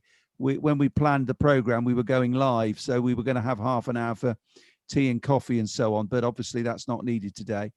So I'm sure Stewart, like me, will be brimming with confidence and gleaming from ear to ear in your mention of the use of more timber frame.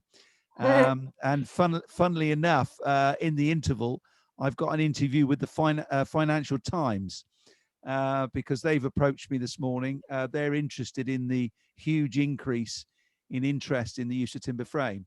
So I'm having an interview with them very shortly. As I say, our final speaker before the break is Stewart Delgarno. Stewart, as you can see from that slide, is Director of Project Development at the Stewart Milne Group, the biggest member of the Structural Timber Association. And he's also Project Director for AIM-CH, which is what he's going to be talking about today. So without further ado, Stewart, I think probably best if I hand over the session to your good self, and I'll mute myself. Okay, Andrew, thank you very much. I'm assuming you can see the slide there. So welcome everybody. I'm going to talk to you today about AIM-CH. AIM-CH is the UK's flagship housing industrialisation innovation project. It's funded through the Transforming Construction Call. It includes 4 industry partners and 2 research partners. 2 of the industry partners are the largest private developer, Barratt, and the largest affordable developer, L&Q, with Stewart Milne being one of the largest providers of panelised MMC systems, and Foster Roofing, who are an SME specialist in roofing contracting services. Our ambition as a consortium is to mainstream the uptake of panelised MMC systems for the same cost as masonry.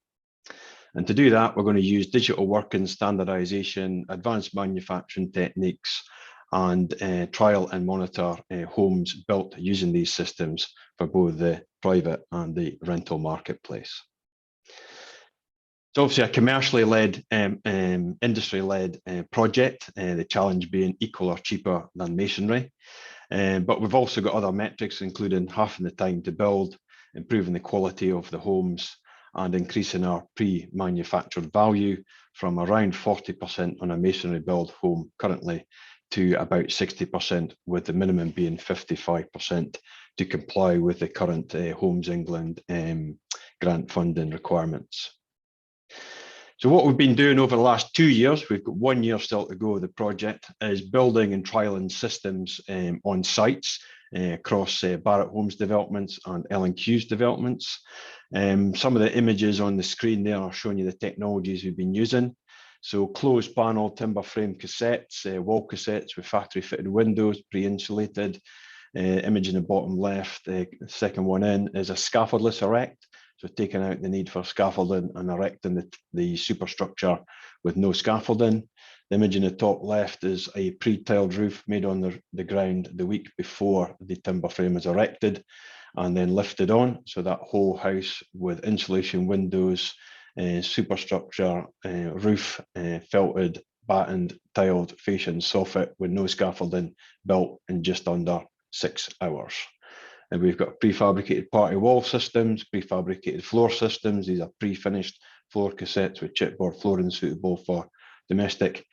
And then looking to the future, we are working on augmented reality roofers with pre-cut roof tiling systems where you've no silica dust on the system, so we can tile the roof either at ground level or at wallhead level quickly. And we're looking at different facade systems. We've been undertaking BS 8414 fire testing, looking at lightweight cladding systems, so we can build a home without brickwork in the future. Key to this is the requirement to increase our pre-manufactured value. I'm sure most of you will be aware that Homes England recently announced the grant funding with a minimum requirement for 55% PMV. Everything in yellow there is available today as a panelised system, and with a closed panel solution, factory fitted windows, ground erect roof, with or without a prefabricated slab, you can get to the 55% and above threshold. By doing other things going forward that we're looking at within the next 2 years, introducing facade systems and closed party wall systems, we can increase that. And then looking at hybrid systems in the future, where we can introduce the roof tiled concept and service pods, be that wet room, bathroom pods, or kitchen and service pods installed during the installation of the superstructure. We can get that value up to about 64% is the current estimations. The maximum you can get for modular is 70%. So we've got a very competitive solution to the modular in the long term, and we have a scalable near to market solution today for Homes England grant funding.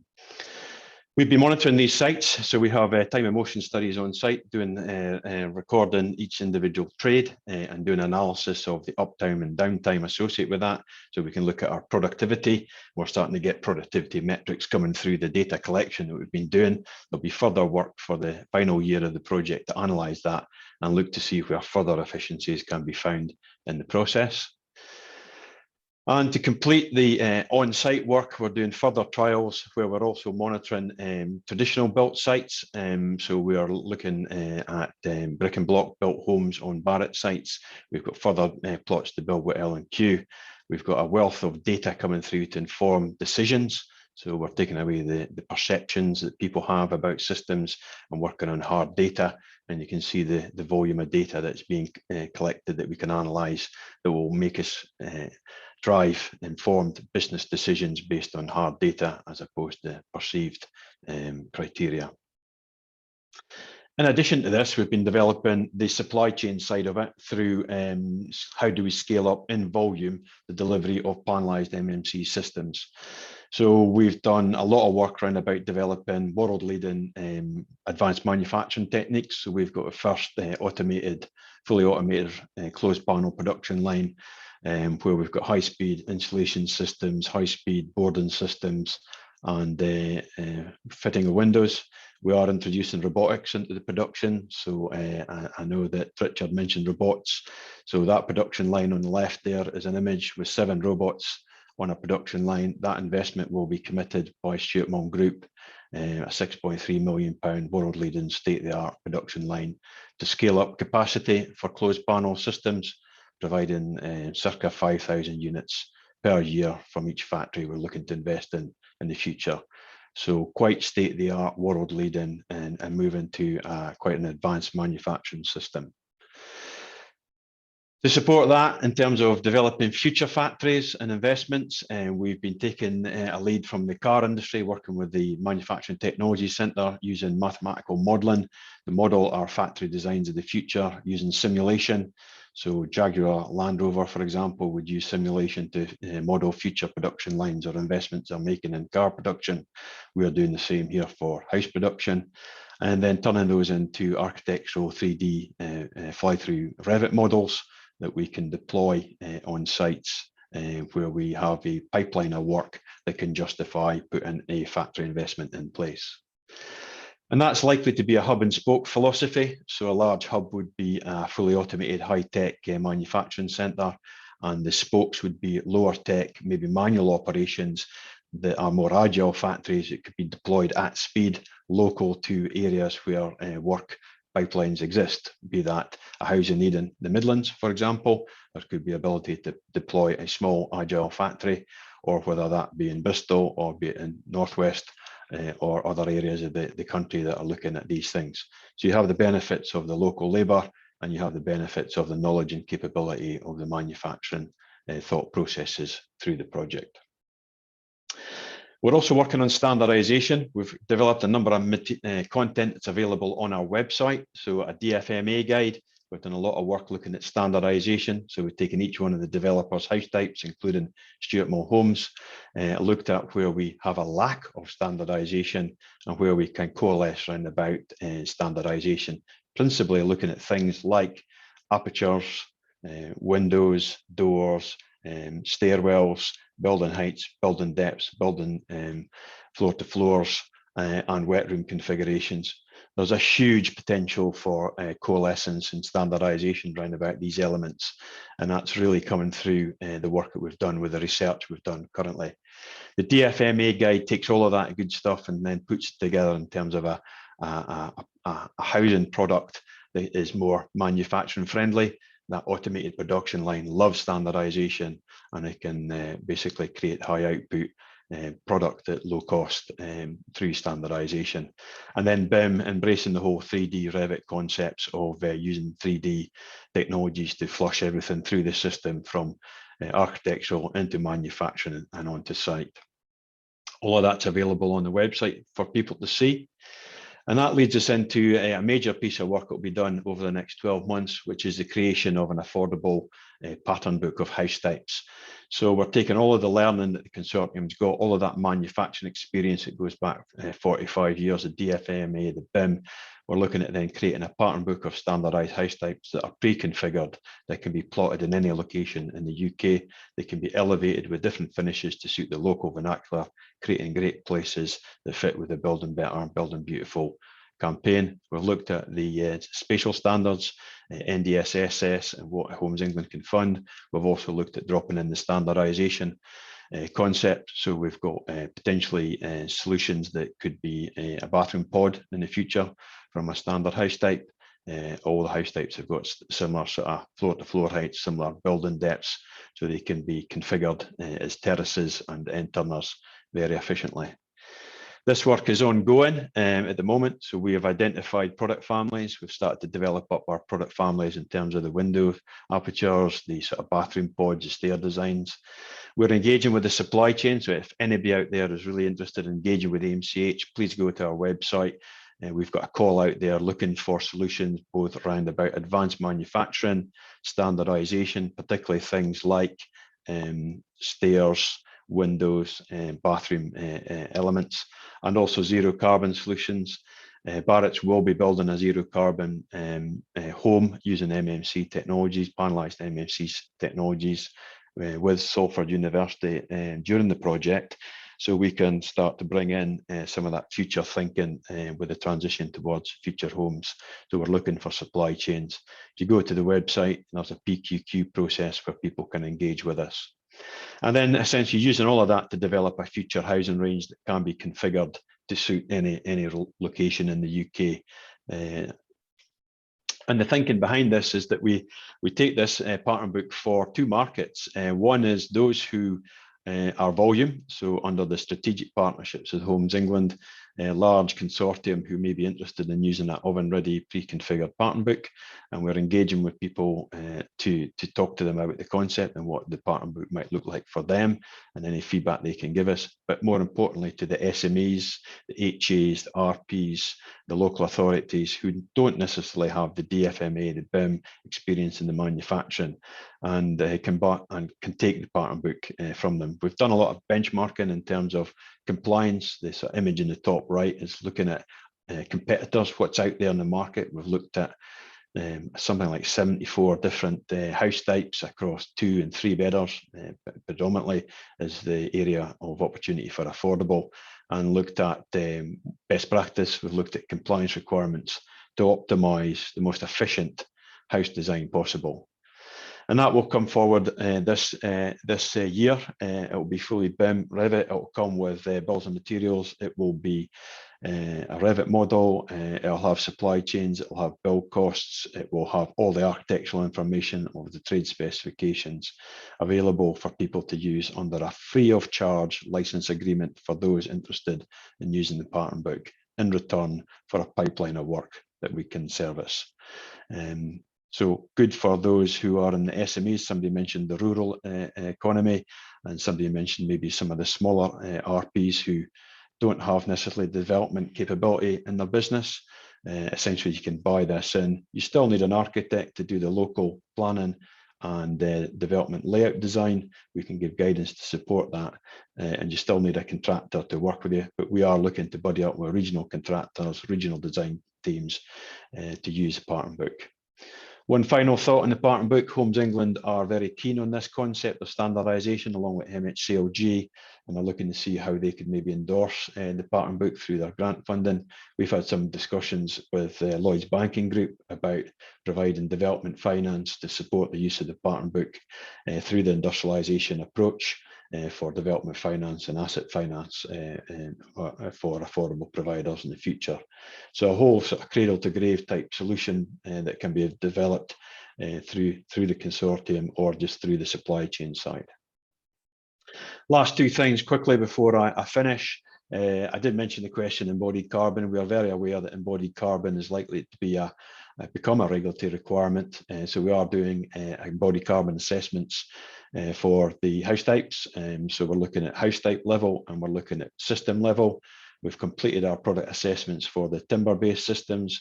We've benchmarked them against light gauge steel and masonry systems.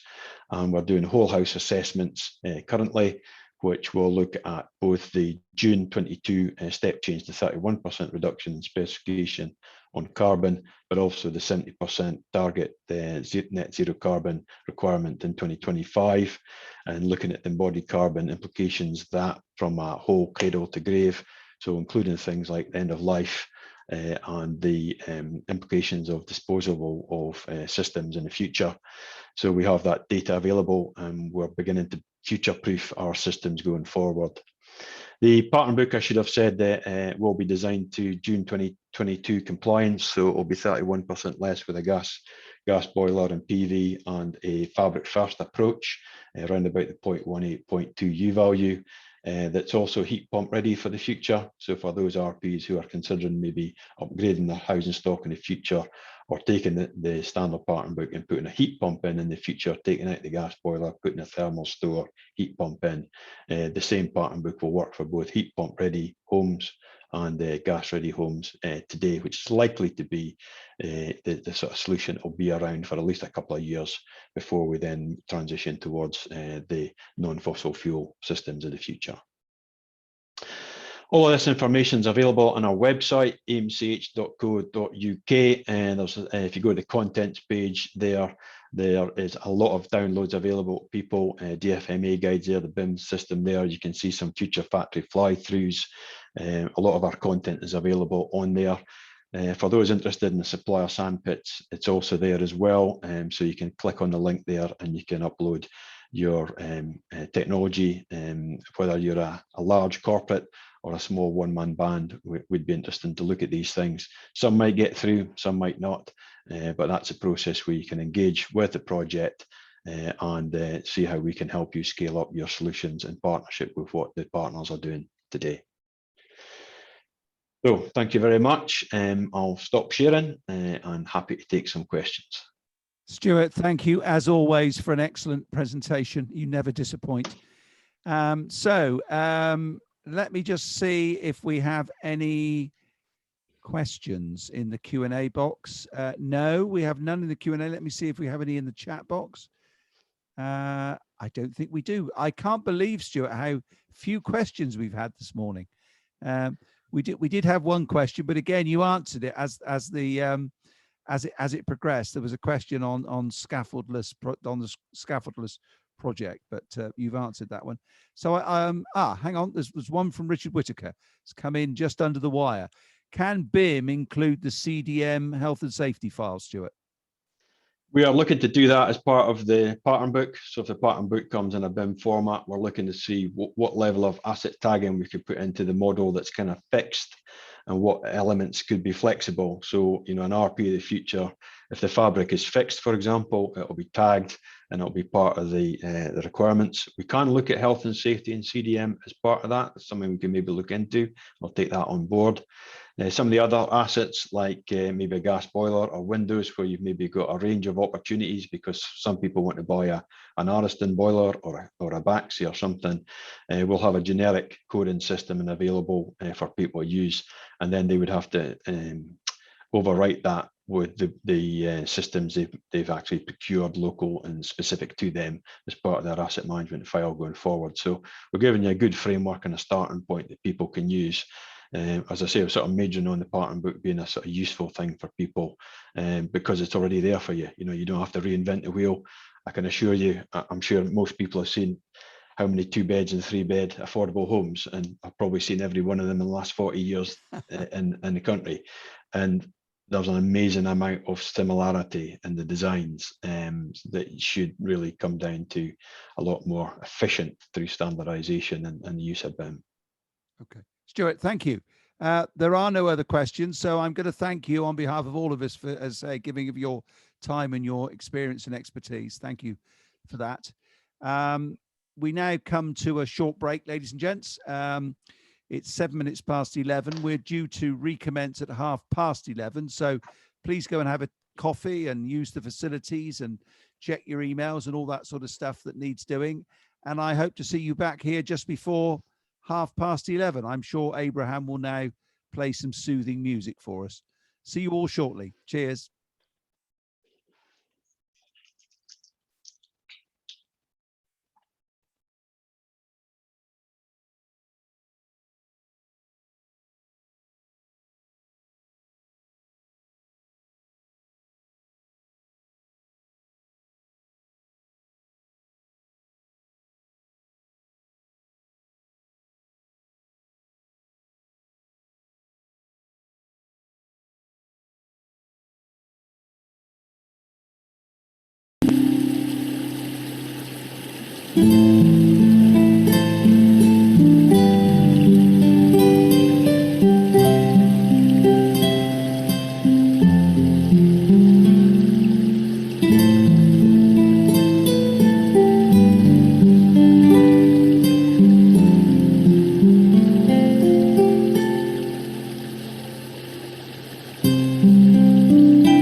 Hello, everyone.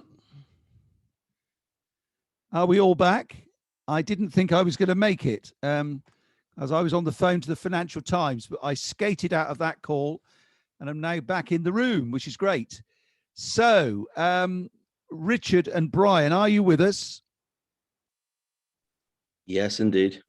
Excellent, excellent. Hopefully everyone is feeling refreshed and revitalized after their coffee break. I know I am. So I'm looking forward to the next hour and a half where we're going to actually be considering some case studies and seeing it in action. So I'm delighted to say that we have a double act. Richard Whittaker, who you met earlier from Citizen Housing, is now joined by Brian Maunder, who is the founder of Totally Modular and one of our most successful off-site manufacturing businesses across the Midlands. So I'm delighted that you're both available. And I believe you're going to talk about a garage site in Coventry, at least part of what your presentation is. So looking forward to that. Over to you. Okay, I'll start if you don't mind, Richard. I'll put the slides up in one sec, but the first thing I'd like to say is apologies to Richard, because the last time him and I double teamed, I wasn't very well and I left him to do all the talking and all the hard work. So on this occasion, I will do my bit, I promise you. Okay, so this is a collaborative partnership between ourselves, Totally Modular, and Citizen Housing Association. We're going to start by talking a wee bit about what we've already done together. Richard's going to talk a wee bit about the lessons that he's learned on that journey. Collectively, we're going to talk about words of advice that we would want to give any other housing association or any other local authority looking to get involved in MMC delivery, and then we want to progress on to what's next for both Citizen and ourselves. We'll talk about meeting targets and then concluding thoughts. So I hope I won't bore you too much. We got 15 slides. You can count them down, folks. So Richard, this is the two companies before I pass over. So Totally Modular, we're a volumetric house builder specializing in low rise. It's interesting when I look at all the different factories that are available out there, we all fall into different categories. Some have specialized in commercial, some have specialized in McDonald's restaurants, others have specialized in high rise. And I would say they would be one of the most successful. That would be Vision Modular. But for now, Totally Modular is specializing in low rise residential homes. Citizen, as we all know, is a rather large housing association with over 30,000 houses currently, and I'll let Richard take it over from here if he doesn't mind. Oh, thank you, Brian.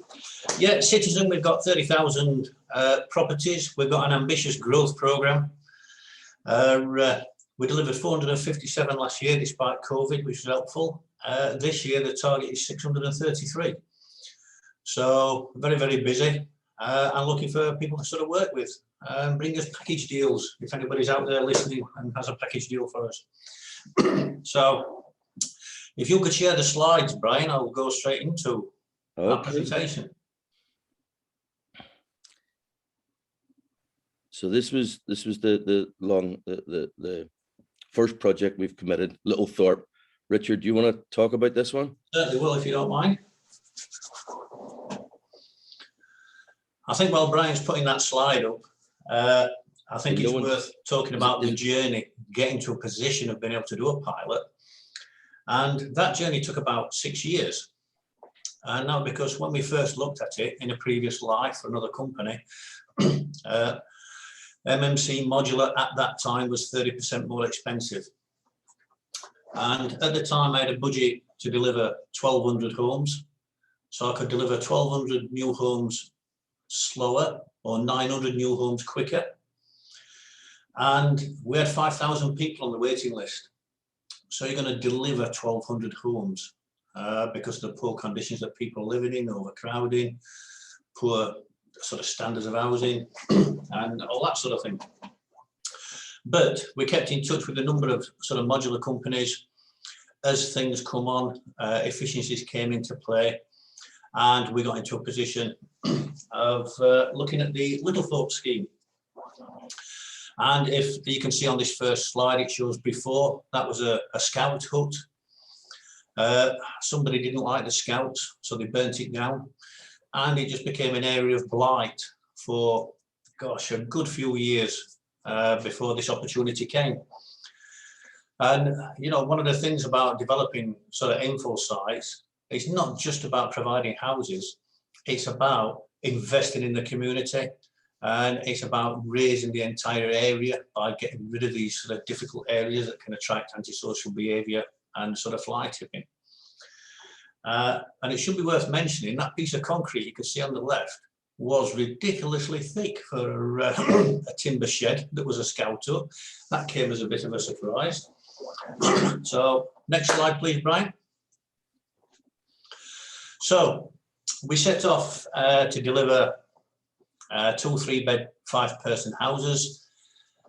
We couldn't do that because of planning constraints, so we delivered a 2-bedroom 4 and a 3-bedroom 5, which is fantastic for showing the sort of flexibility that can be achieved through MMC and modular.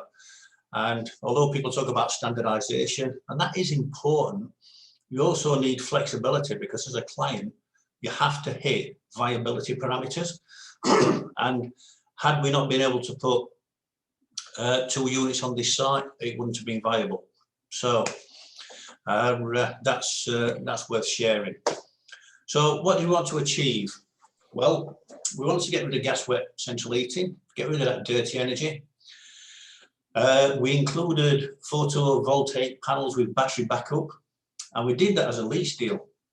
And that guaranteed residents a 20% saving on the fuel that they used. We got the equipment for free, and the company got the remainder of the sort of fee. And that seemed like a really good plan. And I'll mention this now rather than lessons learned, because I'll forget. We couldn't put the properties into charge because it was a lease deal. And so many lease companies have put such constraints on roof access that finance companies are getting a little bit cautious and a little bit wary of it. So we ended up adopting a different route, and going forward we'll look to sort of purchase the system itself. We also included an SOC pump and a mechanical heat and ventilation recovery system, and that's to manage air quality. One of the things we're sort of missing out on too often is we increase the sort of insulation as a fabric first solution, we increase the air tightness, and there's a government report that's been out for a short while, 2,000 people a year in the UK are dying from overheating issues because we're not managing air quality. And these tend to be people with respiratory problems or elderly, vulnerable people. So we chose to adopt that straight away. It was a turnkey solution. And we originally set off looking to match building regs, but we ended up with a EPC A rating. Less than 1% of properties in the country achieve that sort of rating. So that really was very, very good. So the running costs, we did an analysis in a 3-bedroom property. We had a single parent with 3 teenagery kids. They'd all got their own game stations and white goods and a 75-inch TV. And it cost £1.48 a day for the heating bill. That's 540 quid for a year. So that contributes to combating fuel poverty, and it gives more money for people to spend back in the local community. In sort of by providing houses of such a high standard, the space standards were good, the design was good. What can I say? The output absolutely fantastic in terms of impact on the community, in terms of standards for sort of residents and all that sort of thing. But it didn't all go well.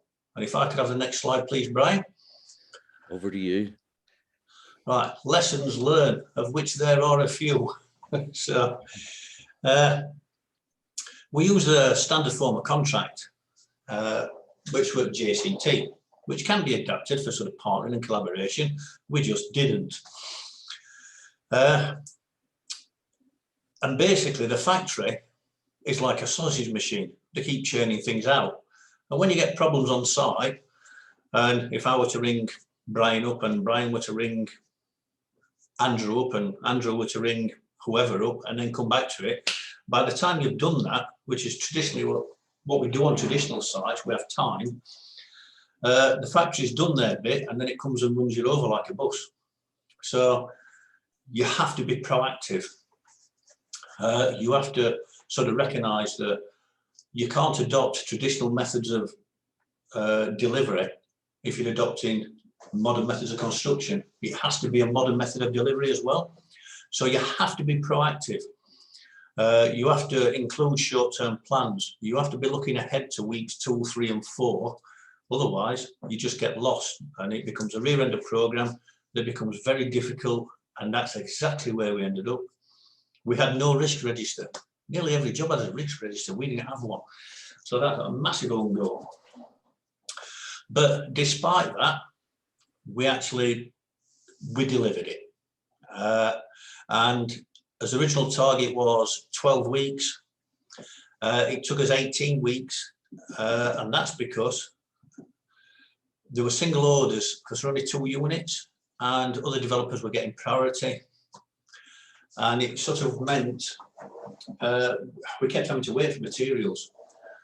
So the answer sort of going forward is to either to buy them in stock early, or it's actually to employ bigger schemes. And one of the difficulties around doing pilot schemes, and there's been lots of people who've done pilot schemes and they've paid 20–30% more and said, oh look, we've done modular MMC and all that sort of thing, and they're not done anymore because you said it's too expensive. We were cost neutral to traditional build for like sites. So for the small 1, 2, 4 unit sites, we were cost neutral, and we based that against evidence we got from doing similar sites in a traditional manner. And it was that actually gave us the opportunity to sort of move forward and deliver these. So what went right? The output, the cost, that all went really well. A-rated properties that are already zero carbon ready. The energy performance certificate scored 97 and 98 out of 100. Your target scores 92. Air pressure test really good. Party wall. Now I should own up to this. We didn't actually try to make the party wall sound test any better than building regs. We never considered it, discussed it. But because of the manufacturing process and the fact these have to be robust modules to be able to lift them up onto a lorry and lift them off again, when you put them together and do your test, you get really good sound barrier between the two properties, which helps reduce complaints from noisy neighbours and all that sort of thing. And the other thing we did, we introduced digitisation. We were going to use BIM because we've been using BIM for a good while, but we've been using it for collaboration, consultation and design. And I asked Stewart the question earlier just to see where other parts of the industry are, but we've incorporated the CDM health and safety file within the BIM model, within the library structure, because it's easy and it's easy to manage in future. And that means we're already adopting the golden thread digitisation as we move forward. It was accelerated construction. It generated an additional £4,500 in rental income when you compare it to a traditional site. 2 families were rehoused from the temporary accommodation. They were in bed and breakfast. And we've got about 8,000 people on our waiting list. And I know this is a problem up and down the country. And it is any form of MMC, modular construction is the way to go if you want acceleration based on the lessons we've learned from this pilot. Next slide, please, Brian. If I may just interject here a wee bit, Richard, because I got a couple of points. We learned a few lessons as well at Totally Modular. We realized that for us to do anything on site is very difficult compared to what we normally do in the factory. Just getting materials there for anything that we needed, having the van trips and back and forward from our factory to the site was very difficult. We also highlighted that shipping a module outside of the factory earlier, just to meet a BBC interview or a local councillor's deadline, isn't necessarily a good thing. Better to tell the councillors and the BBC will be ready in a week's time. One other thing I'd like to highlight is on the previous slide, the running costs of that 3-bed house. £540 was the total energy bill for that property. That's about £750 less than national average. Over the 60-year BOPAS certified new build property, it's the guts of £50,000 just on energy saving for those tenants at today's energy prices. So I'll move on. Words of advice. Early engagement, we keep saying it. We keep saying it, and yet people keep presenting us things which they've already got planning for, or the designs are needing redraws or whatever. We keep saying it. But early engagement is absolutely key from our perspective. Speed, a lot of people approach us and talk about speed as being their driver. If 2 sites start at the same time, yes, we will finish ahead of the traditional delivery. But we have a restriction based on our factory floor space. If we're full of modules today, then we may not necessarily be able to start today. And that to me is critical for people to understand. And it's all about programming, as Richard and I were talking about just this morning. An apple is an apple, not a peach and a pear. This is me having a bit of fun when people talk to me about comparing our cost model with what they're used to. Sadly, most people don't come to me with accurate information. They come with a QS list that gives an estimates, but it's not the real cost of what they're delivering, what they're already delivering. They won't know that for probably months after the snagging process is done. With a modular delivery, you have the certainty and surety of the superstructure. So it really is a question of really comparing like for like, and not just cherry picking what your slant is. And culturally, we know that our industry's still got a long way to go to educate the decision makers out there. But we really need to get our head around that. It is getting much more focused. And then lastly, just taking up what Stewart said earlier about design and standardization, we need to get design right. And I know all the architects like to throw in their little niche here, aesthetic look there, but we do need to get design right. And that will all lead to better delivery, better homes for everybody. Over to you, Richard. Thank you. One thing I didn't mention was defects.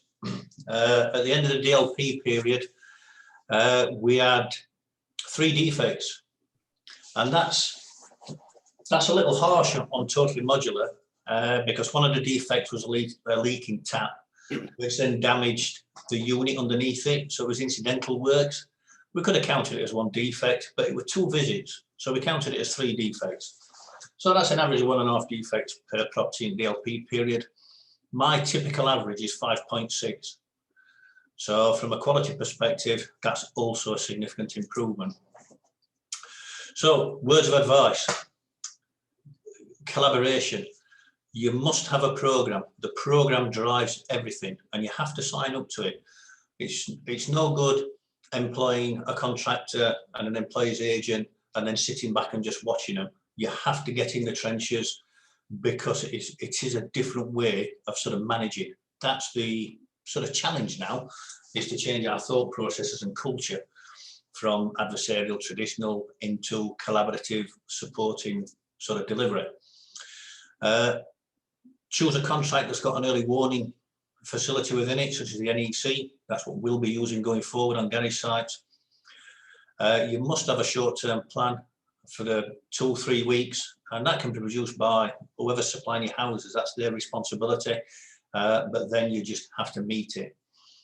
And then recognise inexperience. That's really what tripped us up. And you've only got to look at me and Brian and see we've got decades of experience or age. But, you know, it's not a case of we've always done it that way so it'll work. It won't. There's some slight subtle changes. The informal relationships that we build with contractors and developers over a period of time, that's what makes any job work. And it's that relationship that has to be built and has to be invested in. So over to you, Brian. Okay, let's carry on. Let's go to what's next. Where are the collaborations going from here? I'm very conscious of time, by the way. So in essence, the need is Coventry needs affordable housing. Name a city that doesn't. The developers, local housing association, citizen, who've got the infill sites that they've already acquired through stock transfer or other means. You have a local manufacturer, and I'm very conscious of the fact that to be traipsing modules up and down the country also has an environmental impact, which isn't always discussed. And it's about the support from Homes England in making it happen, not just from Homes England, but also local authority as well, and the West Midlands.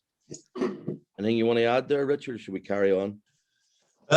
Yeah, we're doing a second pilot because we messed up the management between us, and that's the blame for that. I'd like to put most of the blame on Brian, obviously, but we have to take our own fair share. It was a client and contractor naivety that got us in the position we were in, despite fixing it. We don't want to be there again.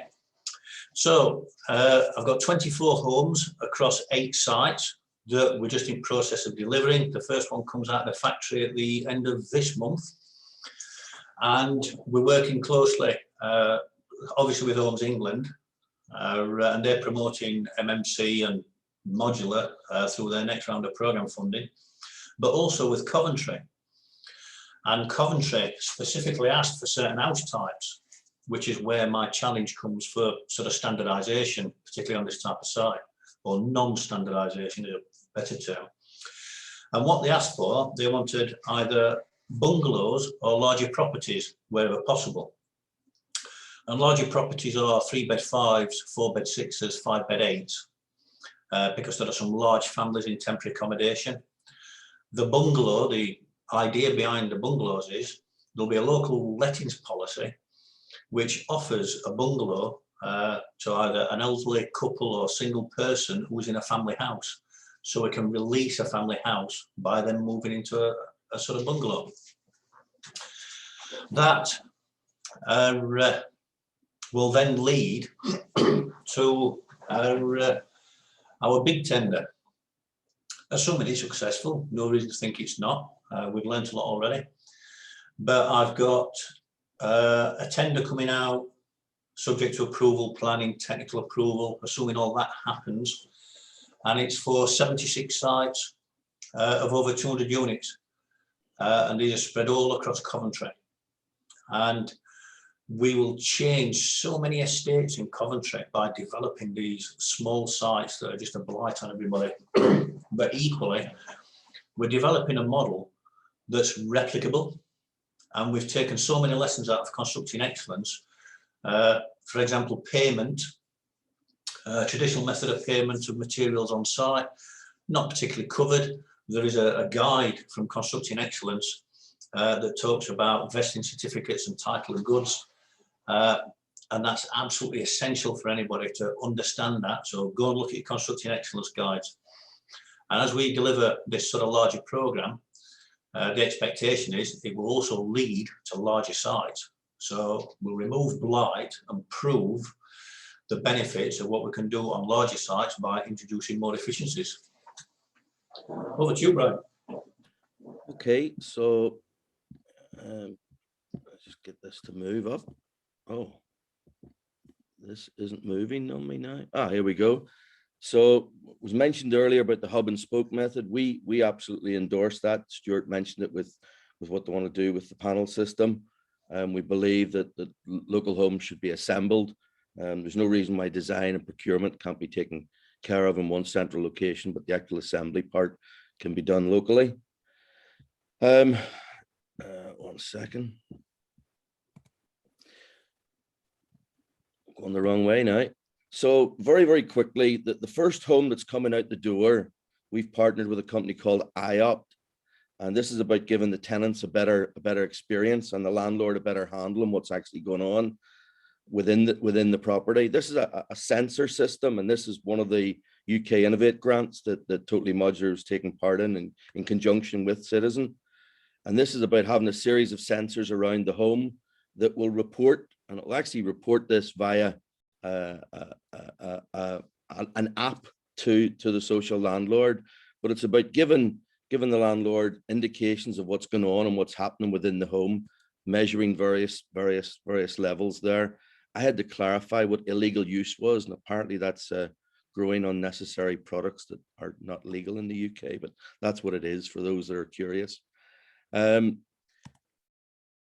want to talk a wee bit about performance targets.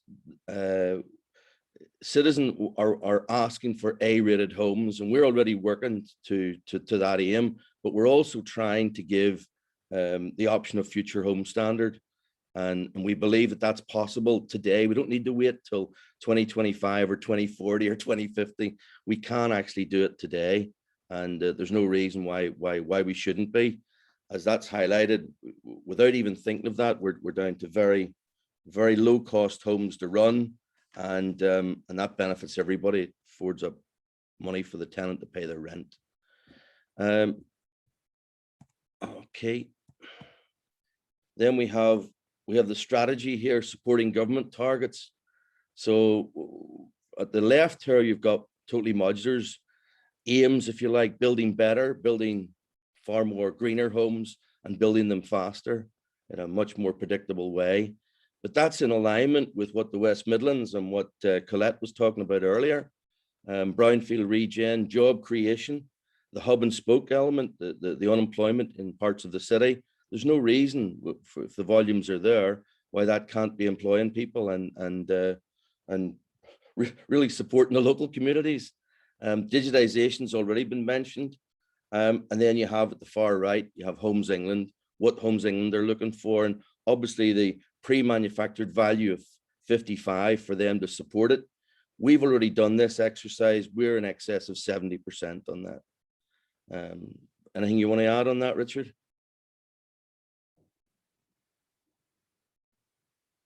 I'm guessing not. No, I'm good with that one, Brian. Okay, concluding thoughts. Couple of words, real collaboration is key. As with all developments, it can be a roller coaster ride. I think both Richard and I have been hanging on at times and thinking, oh my word here. But we're also asking everybody to be realistic. And I believe that those that do grasp the nettle won't get stung. They will reap the benefits of what MMC can do for all the housing associations and social housing in general. And do bear in mind that any form of MMC is not a silver bullet. It's just one of the things in the armory that we're trying to use to get more homes out there. In my conversations with central government, they want our homes to be on top of what the traditional guys are doing, not in replace of. I've been specifically told that by Lord Porter of Spalding. Brian, I don't want to see you guys replacing what's already being done. I want it on top of. We need to hit that 330,000 a year target in order to make an impact. Anything you want to say, Richard? I think just to add to that is at Citizen, we're embracing future home standards and zero carbon ready now, because we've done our calculations, and if we leave it for retrofit in the future, it'll be £7.5 million a year in additional cost to retrofit, as opposed to we're looking at around about 3 million now. So no, that's absolutely wrong. I apologise. Let me say that again. 3 million now, 11 million in to retrofit in future. So an additional £7 million worth of cost. Brian, Richard, it's Andrew here. I'm going to have to ask you to wrap up if you could finish as quickly. Brilliant. Because I've got a question for you, which I want to put before we bring in our next speaker. Is that okay? Thank you very much, by the way. That was perfect timing, wasn't it? My intervention and your final slide worked brilliantly. That doesn't often happen. I've got a question here from Frank. You mentioned you didn't use JCT D&B. What form of contract did you use, and was Totally Modular the sole contractor? On the first pilot, we did use JCT. Yep. On the next pilot, we're using NEC and Totally Modular provided a turnkey solution, so they were the only contractor. Okay, Thank you, gentlemen, very much. I'm going to move on if you don't mind, because we've got a packed program. So thank you to Richard. Thank you to Brian, as always, for your time and your knowledge. I'm delighted to say that next up, we've got Oliver Novakovic in with us, just joined from the meeting from Barratt Developments. We've been working alongside Oliver for many, many years, both as Constructing Excellence and indeed with my Structural Timber Association hat on. So I'm delighted that Oliver's been able to take time out of his busy diary today. As you know, Barratt's are the leading and biggest private housing developer in the country, and it's often what Barratt do today that others follow down the road. So we're very interested to hear today, Oliver, how the major developer, i.e. Barratt's, is going to meet the net zero carbon challenge. So I'm going to mute myself and hand over to your good self. Thank you, Ollie. Thank you, Andrew. So hopefully you can hear me. That's the important thing. And I will just share my screen. So hopefully that will work as well. And I will go from the beginning. Okay, afternoon, everyone. Can everyone see that? Let me just, can I hide this? It's all good here, Oliver. We can see it just as you would want us to see it. Brilliant. So thanks for the intro, Andrew, and afternoon, everyone. So I'm just going to run you through what we're doing really to meet future homes at the different levels and some of the trials and tribulations that we're having to go through. So, and then I'll leave a bit of time, Andrew, for questions, because usually there's quite a lot of questions at the end. So first timeline, we're all aware future homes will become a regulation in December of this year for a 31% reduction. It will then actually come into a requirement as of June, end of June, 1st of July, not defined yet, 2022. And then as of June 2023, your transitional sites will have to be 31%. So new sites starting after June 22 will have to meet the 31%. Old sites can carry on, but they'll have to transfer as of June 23. And I think the important thing is that this is on a plot by plot basis, whereas previous regs was on a site by site. That's not the case anymore. You have to do it by plot. So. And then, of course, 2025, you'll have the 75 to 8% change, and probably as importantly, no gas. They're saying they're going to consult on that in 23, regulate in 24 for actual implementation in 25. And then as Barratt, we have set ourselves 28 and 2030. So 28, we want to be 100% ready, and 2030 actually going and delivering that. Anything I'd mention is in all of this, it's important that people understand there's a distinction between zero carbon is misunderstood in many instances. This zero carbon is regulated energy, so everything that's in the approved document L.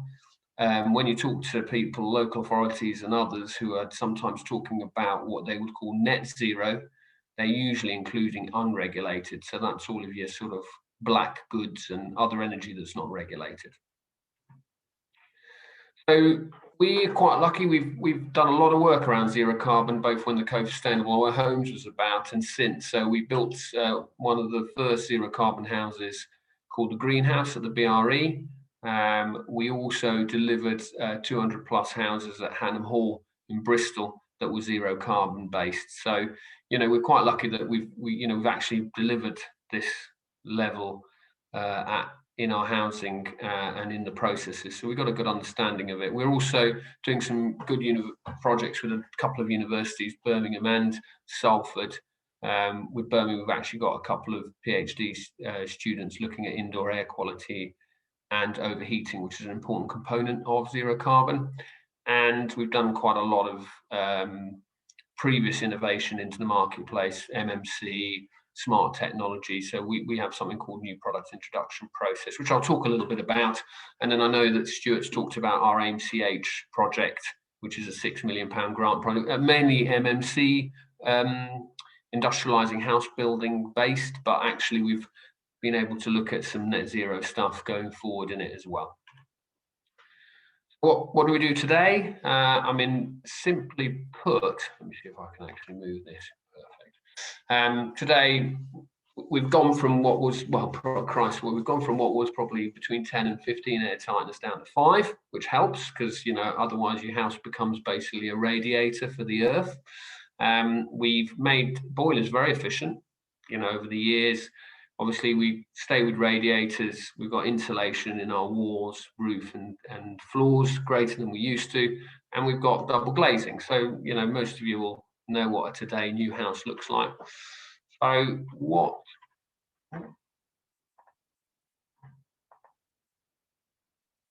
what does a 31% home look like for us at Barratt? Well, really, you stay with air tightness.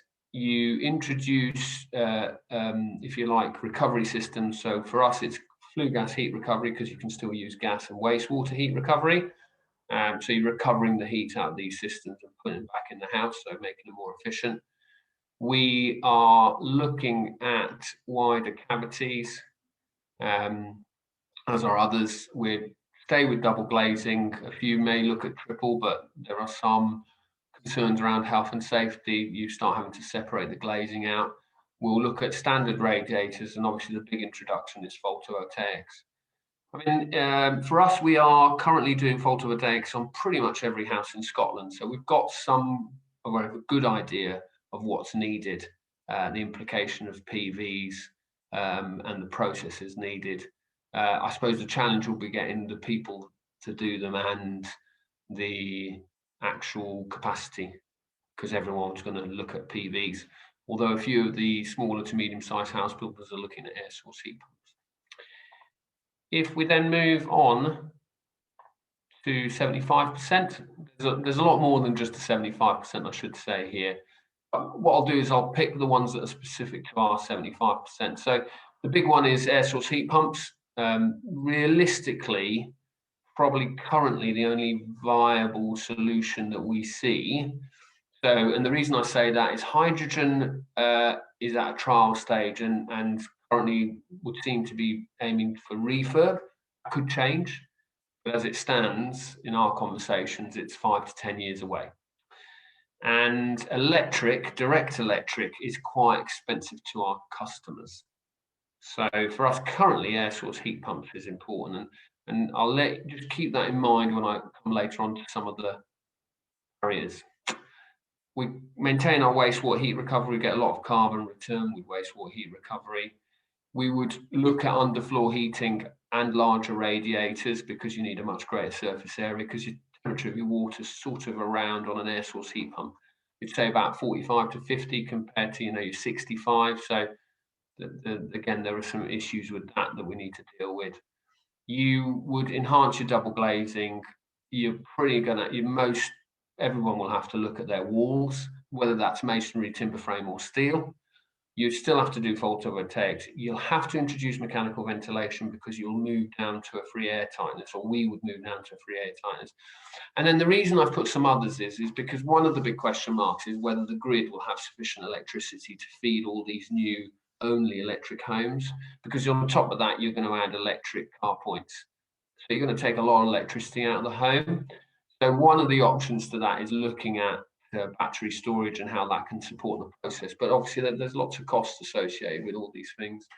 And then you can't see it, but obviously overheating and indoor air quality is something we just need to keep in mind when looking at all of this. So key challenges. Well, probably one of the key challenges, I mean, for once, similar to the MMC, we're on board and we are committed to that zero carbon journey. And we've set our own target. So actually, for once, government don't have to force us to move that way. We will move that way.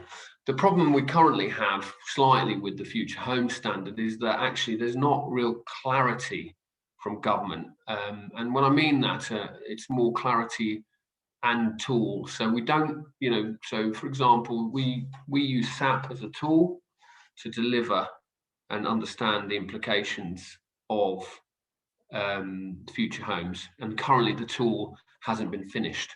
And on top of that, we also have something called FEES, which is Fabric Energy Efficiency Standard, which again we haven't had a response to.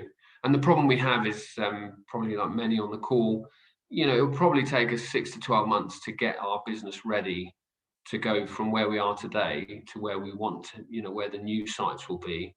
And the reality of it is government are looking like they might only give us a month. And our biggest concern with that is that we will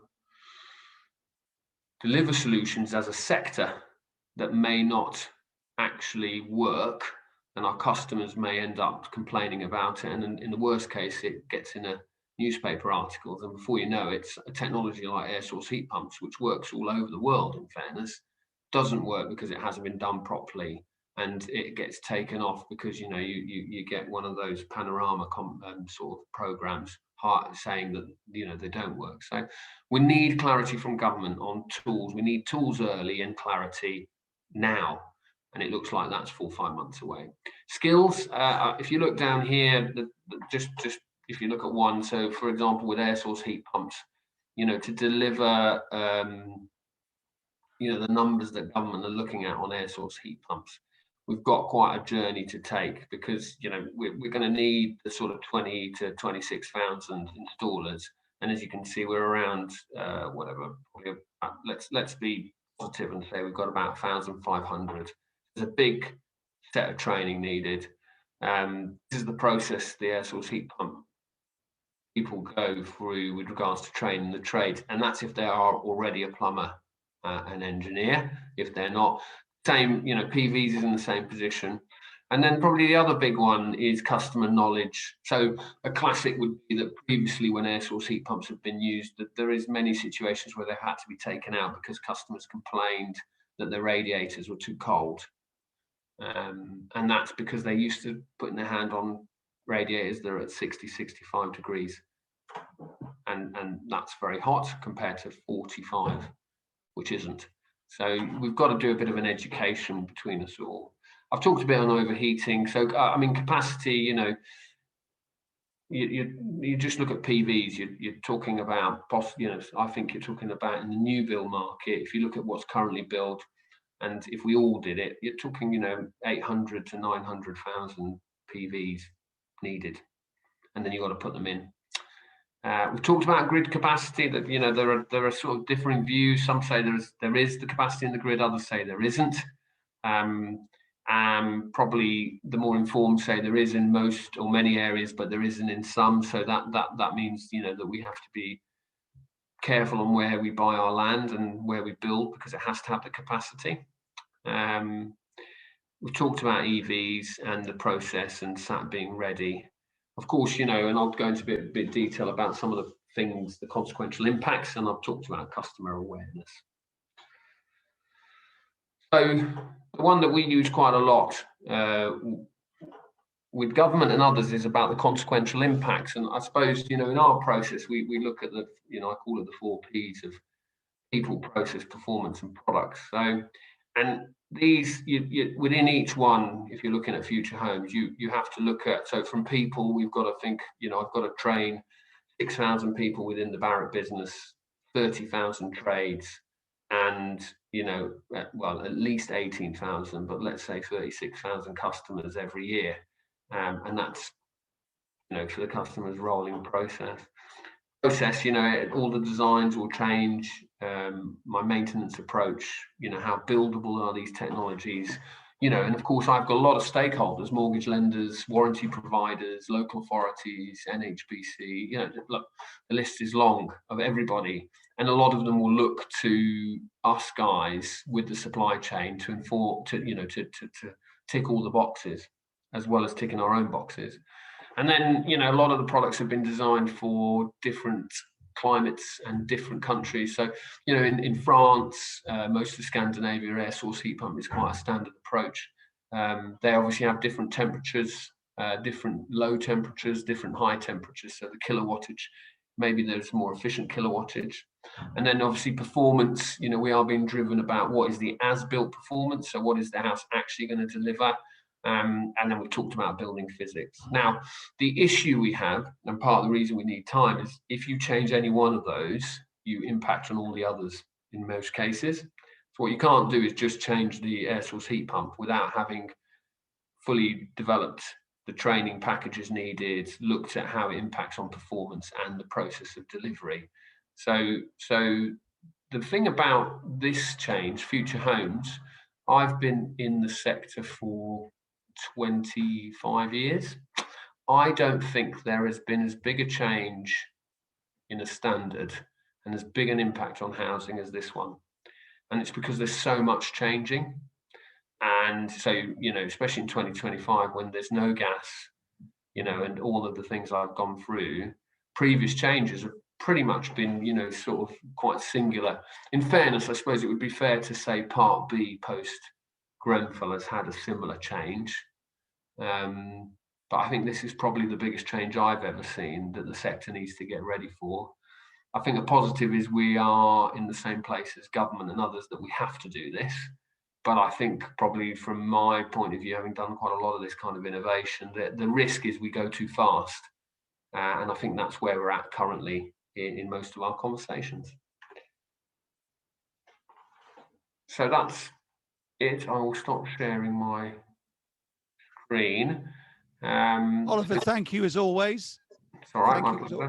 So once again, you've already said if there's any questions, please post them, ladies and gents, in the Q&A box. Let me just see what we've got in there already. I know I saw at least one. There's one from Gordon. Sorry, George, I beg your pardon. Let's put my spectacles on. George, who we spoke to earlier this morning, says he notices using large radiators. Have you considered fan assisted? He says they work much better than convector. Yeah, so we've looked at numerous ways of supplying the heat, including air-based delivery. And we haven't decided on what the approach is. I suppose, you know, with the fan assisted, you're using some electricity for the fans. And we'll put that in. I think the other thing I'm sure we're looking at with fan assisted is just making sure they're in the SAP Appendix Q. I think they are, from what I recollect. I'm not as close to it, but yeah, we are. I mean, I've got a list of probably 150 different things we're looking at, from infrared to, you know, so the list is long. Nothing's off the table is what I keep saying, but obviously I need to start deciding now, because as of June 22, I'm going to start delivering on sites. So, yeah. Okay. I don't have any more questions. Ladies and gents, if you've got any more questions for Oliver, speak now or forever hold thy peace. Because if we don't get any more, I'm going to pass on to our final speaker of the morning. No, I don't think there's anything else coming in, Oliver. A relatively quiet one for you today. No problem at all. Thank you for your time. I really do appreciate. Right, so, ladies and gents, our final speaker today is Simon Inkson from Welsh Government. I've been working with Simon for, well, most of this year with regard to the project he's going to be talking about. Well, Welsh Government are setting the pace as far as I'm concerned in terms of their aspirations and intentions in terms of the Affordable Homes Programme and the Net Zero agenda.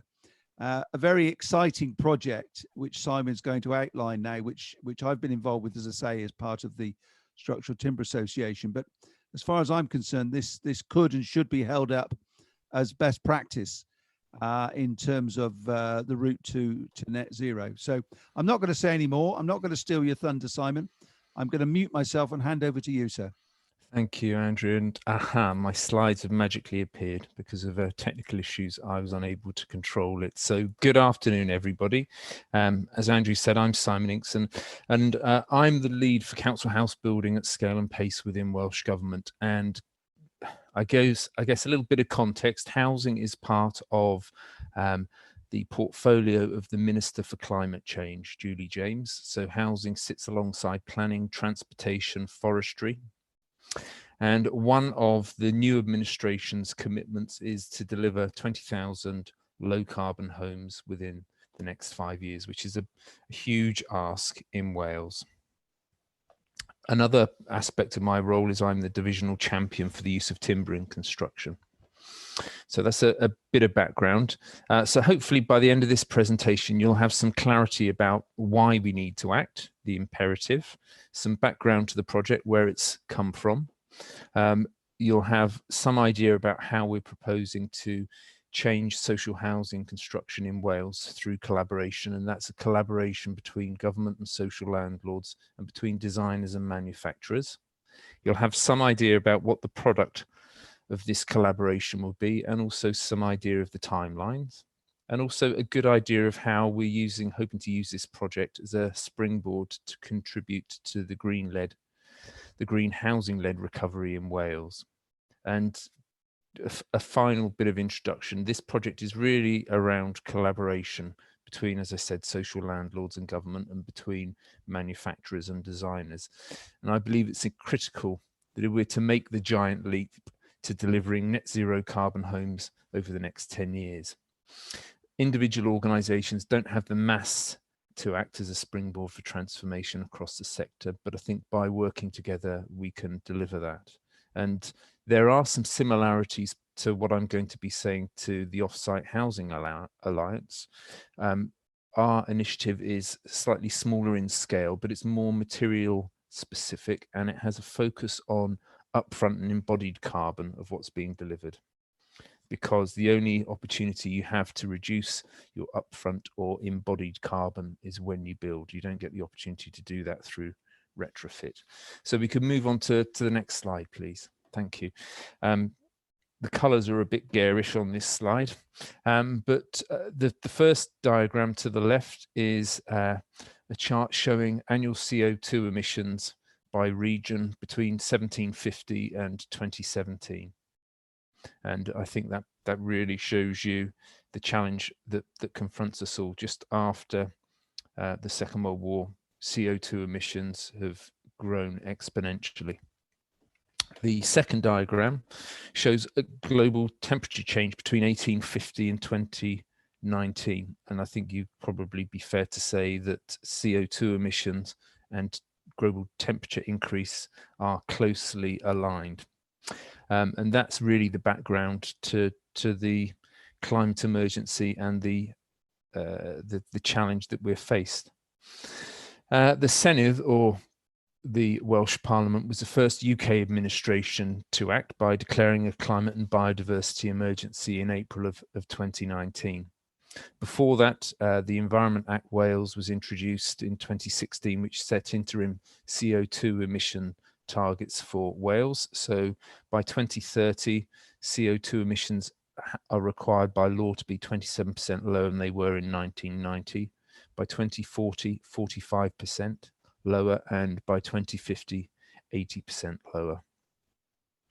Now, you're probably all aware that the built environment represents 47% of UK CO2 emissions, and the majority of that relates to buildings in operation, so heating and lighting. But that is going to reduce as the grid decarbonises, and we've seen a staggering rate of reduction in the carbon intensity of the grid between 2008 and 2018. It's reduced by 60% as a huge number of coal-fired power stations have gone offline, and an increase in renewable energy. And that rate of reduction in carbon intensity is likely to increase.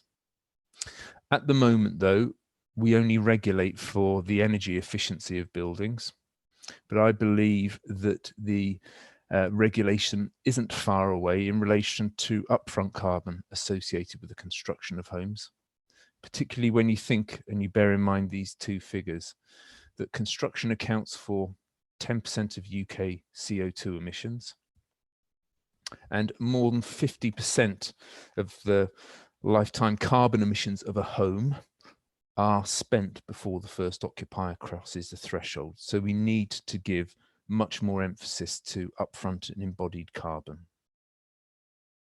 And the only time that you can reduce upfront carbon is, of course, when you build the home. We believe that that regulation is likely to arrive in the social housing sector first, mainly because government holds the purse strings, but that will eventually filter through to the construction sector as a whole.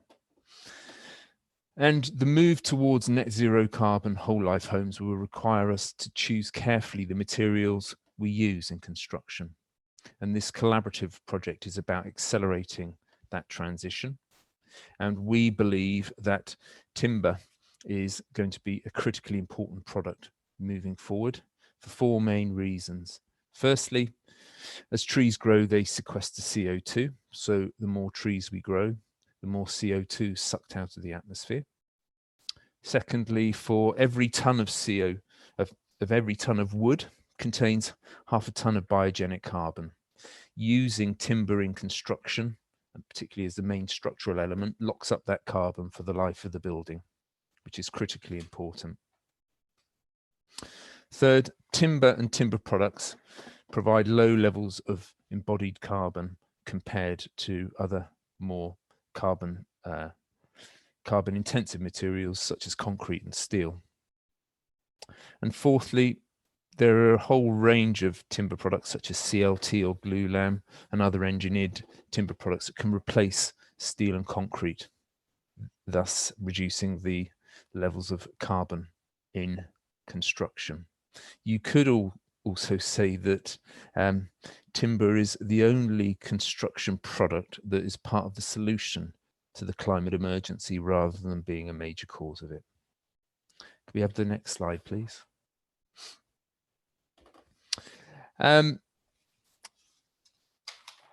So what action has Welsh Government undertaken thus far to support innovation in housing? We've had the Innovative Housing Programme, which has run for 4 years. It's funded 64 schemes across Wales, creating just under 1,900 new homes.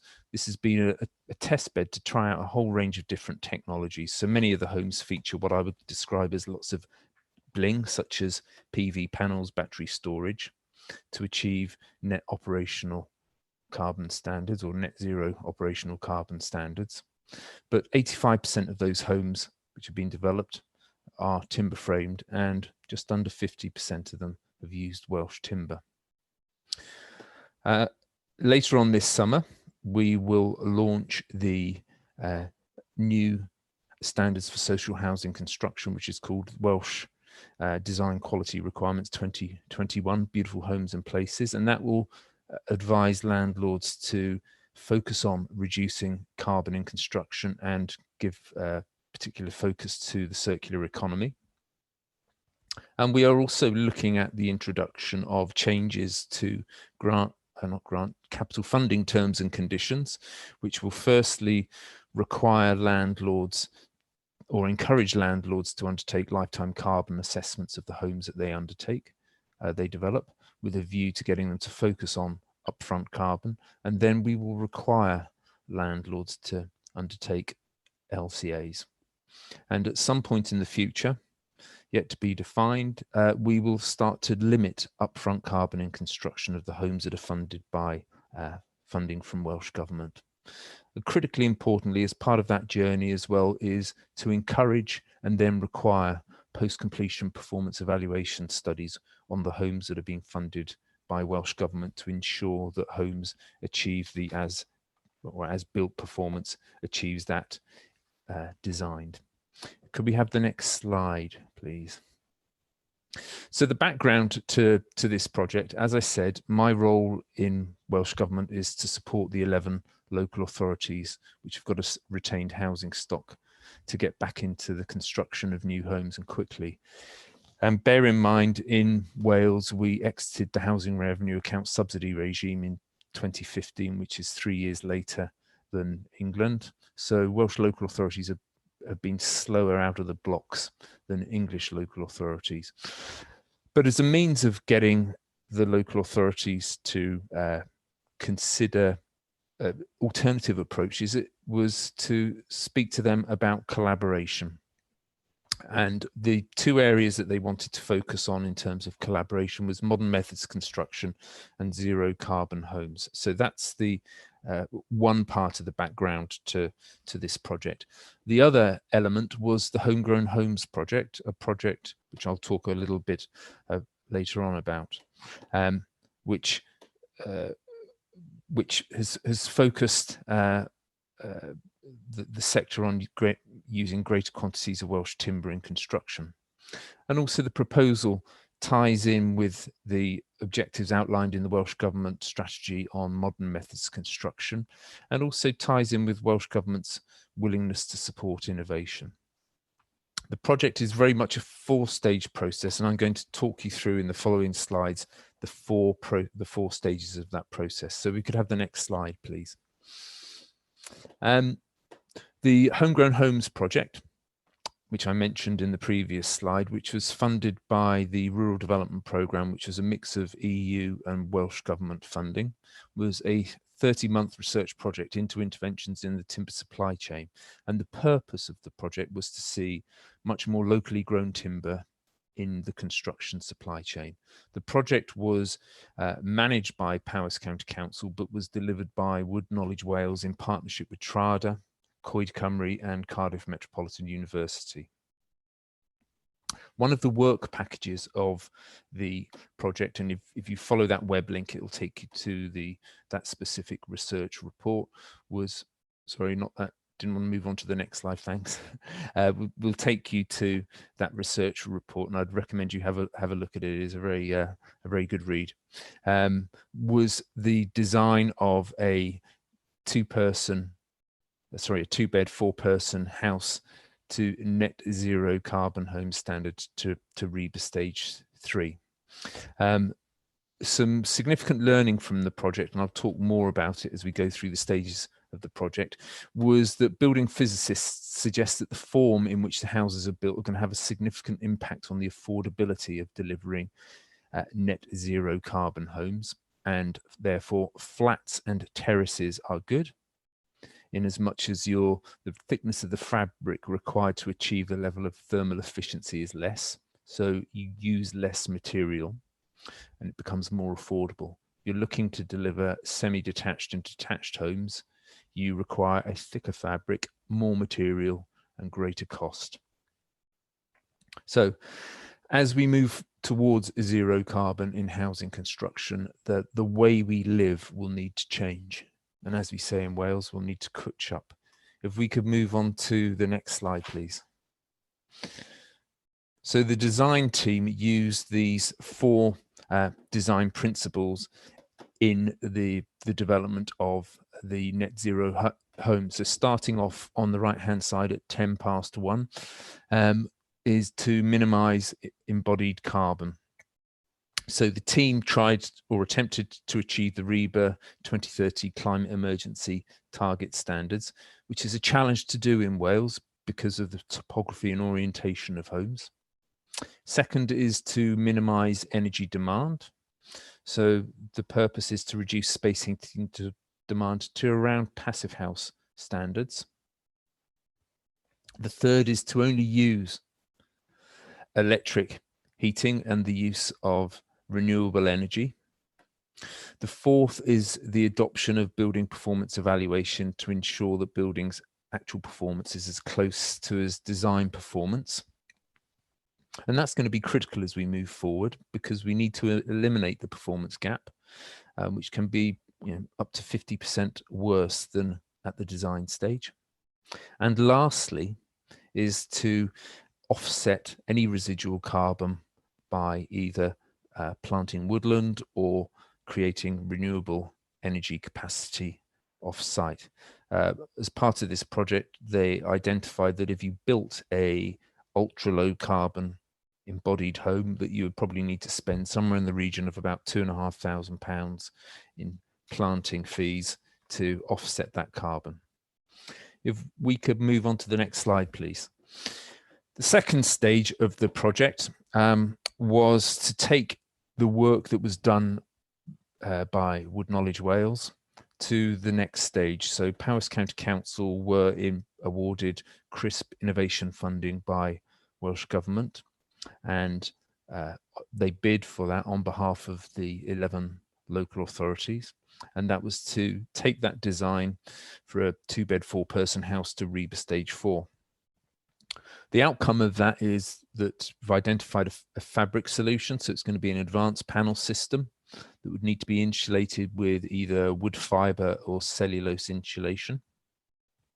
They've worked out detailing to eliminate cold bridging entirely, and that part of the project was completed by the end of March 2021.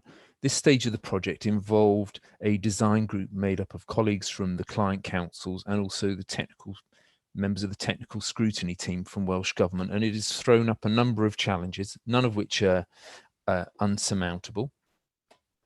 The first challenge is that most timber frame producers in Wales produce open panel timber frames. So this project is going to require timber frame manufacturers to transform their practices to deliver an advanced panel system. And are they ready or willing to make that change? Another one of the challenges is the supply of materials. We know about the cost increases in terms of construction timber, but also this system is going to rely on wood fibre and cellulose insulation. It's not that commonly used in the UK, and we are at the end of the European supply chain. So that is going to be a challenge moving forward. The group opted for the most efficient form factor house, which would be a 2-bed, 4-person townhouse over 3 stories. And after setting the design team in that direction, some wanted to pull back from that choice because space standards were considered too generous. And also there were challenges in terms of accessibility and lifetime home standards. And I think the final issue is that if you are going to build to the most efficient form factor, is an issue of design and aesthetics. Building to net zero will require elimination of unnecessary, we could call unnecessary details, such as bay windows, for example. So there are aesthetic issues to be taken into account, as well as planning issues.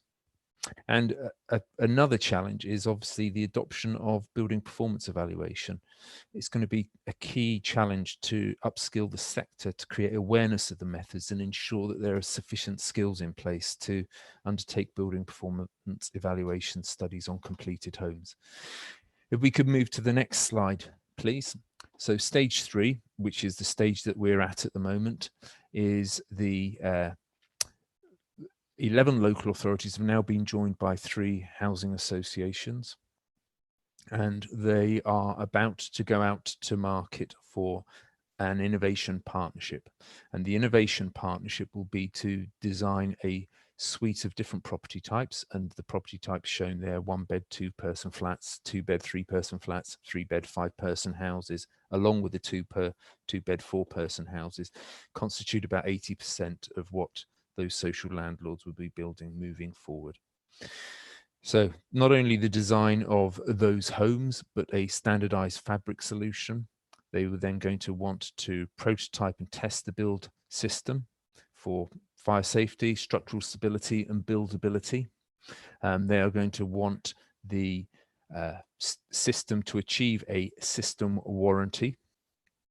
They're going to want whole life carbon modeling of different house types, and we envisage that each property will have its own environmental product declaration.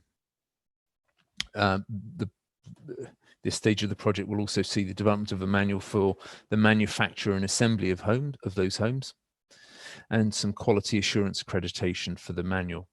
So the most effective way is to seek partners to form a collaborative partnership to deliver this project, which is both designers and manufacturers, and that will be done via an innovation partnership.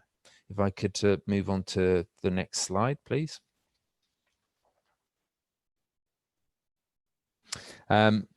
So the innovation partnership contract is going to be advertised on Sale to Wales, and obviously be advertised on the Find a Tender service later on this summer. There is a Meet the Buyer event planned for the 14th of July. We are about to interview for a project manager. That will happen in the coming month, and the appointment will probably, the appointee will start later on this summer. And that project manager will obviously be there to lead this project. But as part of that, we'll be working with the participating social landlords to identify the volume of homes to be supplied via a further contract, which is going to be stage 4 of this process. We'll also work with council, DSOs and partner SMEs to ensure that they have the appropriate skills in place to erect and fit out homes. And at the end of stage 3, which we imagine to be somewhere towards the end of 22, could be early 2023, the participating social landlords will look to let either a single contract or a series of regional contracts to supply these homes. At the same time, we've been working with Social Business Wales, who are part of the Wales Cooperative Centre, to support a consortium of Welsh-based designers and timber frame manufacturers to form, to enable them to be in a position to bid for this opportunity, because it's important that we see the foundational economy of the many regions of Wales benefit from this project. So we go on to my final slide, please. So why is this project important? I think it's important for a number of reasons. Firstly, it addresses the climate emergency. It will produce a high quality, high performing build system with low levels of upfront carbon, and it will see a greater proportion of homes being manufactured off-site. Personally, I see this as being a stepping stone for some of those manufacturers to move towards volumetric production too. The scale of the potential orders should allow economies of scale and affordable prices for the clients, who are the 14 participating social landlords. At the moment, their likely order book, well, their pipeline of work over coming years is probably likely to be around 1,500 homes a year. As I said, this potentially benefits the foundational economies of all regions of Wales. There are timber frame manufacturers across all parts of Wales, and it creates opportunities for council DSOs and or partner SMEs to grow. And I think lastly, this demonstrates the benefits of collaboration, because no one organisation is going to be able to resolve the challenges of the climate emergency alone. So collaboration is key. So that's all I was going to say. I'm more than happy to take questions from colleagues. Thank you very much, Simon. I've heard that presentation before, but it always makes me feel good, always empowers me, because I think you're leading the way in so many areas, as I've mentioned to you before. So Simon is our final speaker today. So have we got any questions for Simon, ladies and gents? There's nothing in the Q&A. I've been rather surprised by the lack of questions today, actually, not just for yourself, but throughout the piece. People have been relatively quiet today, which is very unusual for a CE event, but there we are. So if you've got any questions or comments you'd like to make, please let us know. Right, George has got one. Right, George, should we bring you in, Abraham? Let's bring George into play. Let's have George ask it live. Hello. Hi. Thank you for the information. It was really interesting. There's been lots of talk about, embodied carbon and, the need to try to resource these new ideas from as local sources as possible, to try and reduce transportation and so on. Especially in terms of, I noticed in the last presentation, or the one before last, there was talk about factory hubs being set up to try to bring manufacturing closer to the point of delivery. To what extent have you considered the issues of sourcing materials from the UK rather than importing, and the huge transportation costs and so on associated with bringing timber, lumber in from outside sources, slates from, or you know, any roofing materials from Spain or anywhere like that. And the reason that prompted this question was I came to know of a recent situation where a contractor wanted to source some slates for a large barn conversion. And in the past, certain European slates have not had a good reputation. So he went to the Welsh slate company. And unfortunately, you know, their product was so much higher in cost than the Spanish slate that they were able to import, which now is of a much better quality than it used to be.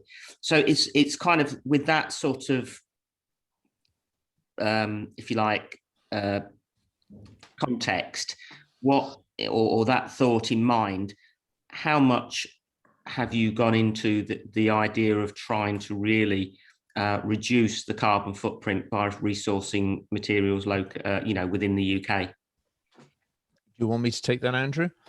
Well, I'm happy to answer the question on the timber front, because the carbon used in transportation of much of the timber, which my members use from Sweden, fades into insignificance compared to the carbon created through, shall we say, the manufacture of cement or steel. So we certainly within my sector, timber industry, we take a cradle to cradle approach, and we would measure from, you know, start to finish, so end of life. And as I say, the transportation figure is relatively small when you look at alternative building materials. I can't answer the slate one though, Simon. I don't know whether you... No, I can't answer the slate one. And Andrew, your answer corresponds with what I'm advised by the architect as well. But we are looking at working in partnership with Natural Resources Wales, who produce about 60% of saw logs that go into the Welsh processing sector, and with again a collaboration of timber frame manufacturers to approach Welsh processors to access construction grade timber. So we want to see more local materials in the construction supply chain, and I think that is going to be essential as we move forward to net zero. We do need to minimize the transportation of goods. Yeah, and I think, again, you're leading the way in Wales. The work that's being done with Wood Knowledge Wales and Gary Newman and co, you have more homegrown timber used in Wales than anywhere else. Just in terms of a percentage, and this is across the building sector, not just structural timber, but about 40% of all timber used in the UK is homegrown, about 60% is imported. I just note that several times there's been a comparison made with concrete and steel, and I'm not sure that's a helpful comparison given we're talking about the residential market, because I don't know of many houses that are built in concrete and steel unless you start talking about multi-story. So I'm particularly interested in, you know, in knowing that as part of the inquiry, if you like, is to try and source local materials, because there's no doubt. I mean, I from a reliable source, I'll give you an example. I mean, obviously wood has gone up exponentially, ridiculous prices at the moment. And I heard of a situation from a reliable source, because he was in the shipping industry, where a trawler load of lumber that had come across the seas was about to enter the port at Southampton or Portsmouth or wherever it was due to go, and the captain got offered £3 million to divert it to America. So he did an about turn and went off to America to the highest bidder. So, you know, clearly there are huge costs associated at the moment. Lumber at the moment and timber is really ridiculous prices. So resourcing locally and avoiding the carbon footprints that come about from those costs must be important. Yeah, George, I probably can answer that as well, because I'm part of the Construction Products Association. I think you'll find that all building material prices have gone rocketing upwards in the last 12 months, we've been victims of our own success. We're probably the only sector in the UK and probably worldwide that has actually kept going at full capacity through the pandemic. If you look at the housing market, you've only got to look at the share prices of our private developers to see how house prices have gone up. I mean, my hometown of Frome in Somerset, they've gone up 15% in the last 12 months, and that's because of the reduction in stamp duty and things like that. You're quite right about the States. Donald Trump, God bless him, leading up to his election at the back end of last year, increased the housing building program significantly. Lumber prices have gone up 250% in the States, because you're quite right, they're prepared to pay over the odds. That was to get the houses built. But if you look at the CPA figures, all building materials have gone up. All building materials have gone up. I mean, some of my members are complaining that sites are being put back because contractors can't get the groundwork contractors to put the foundations in because the cement isn't available. So everything, the price and availability of materials, I'm afraid, has gone through the roof, no pun intended, in the last 12 months. It's not just timber, I assure you. And interestingly, Andrew, the price of timber is only actually 5% higher than it was in 2018, although that's because of supply and demand factors. Yeah. A leveling up and leveling down that happens. Yeah. But the price of timber is projected to increase probably about 2% a year for the next 30 years. So timber is going to be an increasingly important commodity with which we build homes. I think what we've got at the moment is, because of this huge increase in desire for new homes, I think we've had this, if you like, blip. I think once stamp duty, the reduction disappears, we'll see a slowing down in that situation from Q4 and certainly into next year, would be my own guesstimate of that. But okay, thank you, George. Great topic for discussion. I like that. Are there any other questions from the floor while we've been talking about availability and price of materials? It doesn't look like there is. In which case, Simon, as always, a pleasure. Thank you very much for your time. Thank you. And giving of your experience and expertise. As you know, we are recording this, and hopefully we can use the presentations, because, as I mentioned right at the beginning, it's not just the people that attend these summits, but it's also the people that tune in subsequently. All I'd like to do now is thank all the delegates for joining us. I hope you found this morning valuable and beneficial. Particularly thank you to those that have stayed to the bitter end. We will be sending out details so that you can watch again or watch parts of it with links and presentations. In terms of CE Midlands, just to let you know that we have our 2 awards ceremonies coming up, hopefully face-to-face in September. All the details are available on the website. The East Midlands Awards is on Thursday, the 2nd of September at the Athena in Leicester, and the West Midlands Awards on the 10th of September, the following week, at Edgbaston in Birmingham. And if you want to take advantage of the discounted tickets, you've got until a week today, because the discounted ticket price offer comes to an end on the 30th of June. But right now, it's just coming up to 5 minutes to 1, so I'm giving you back 5 minutes of your time, which is always a very positive thing. I'd like to finally thank once again Shakespeare Martineau for their generosity in sponsoring today's summit, and to all our speakers this morning for giving of their time and their experience. But right now, from me, time to say good afternoon.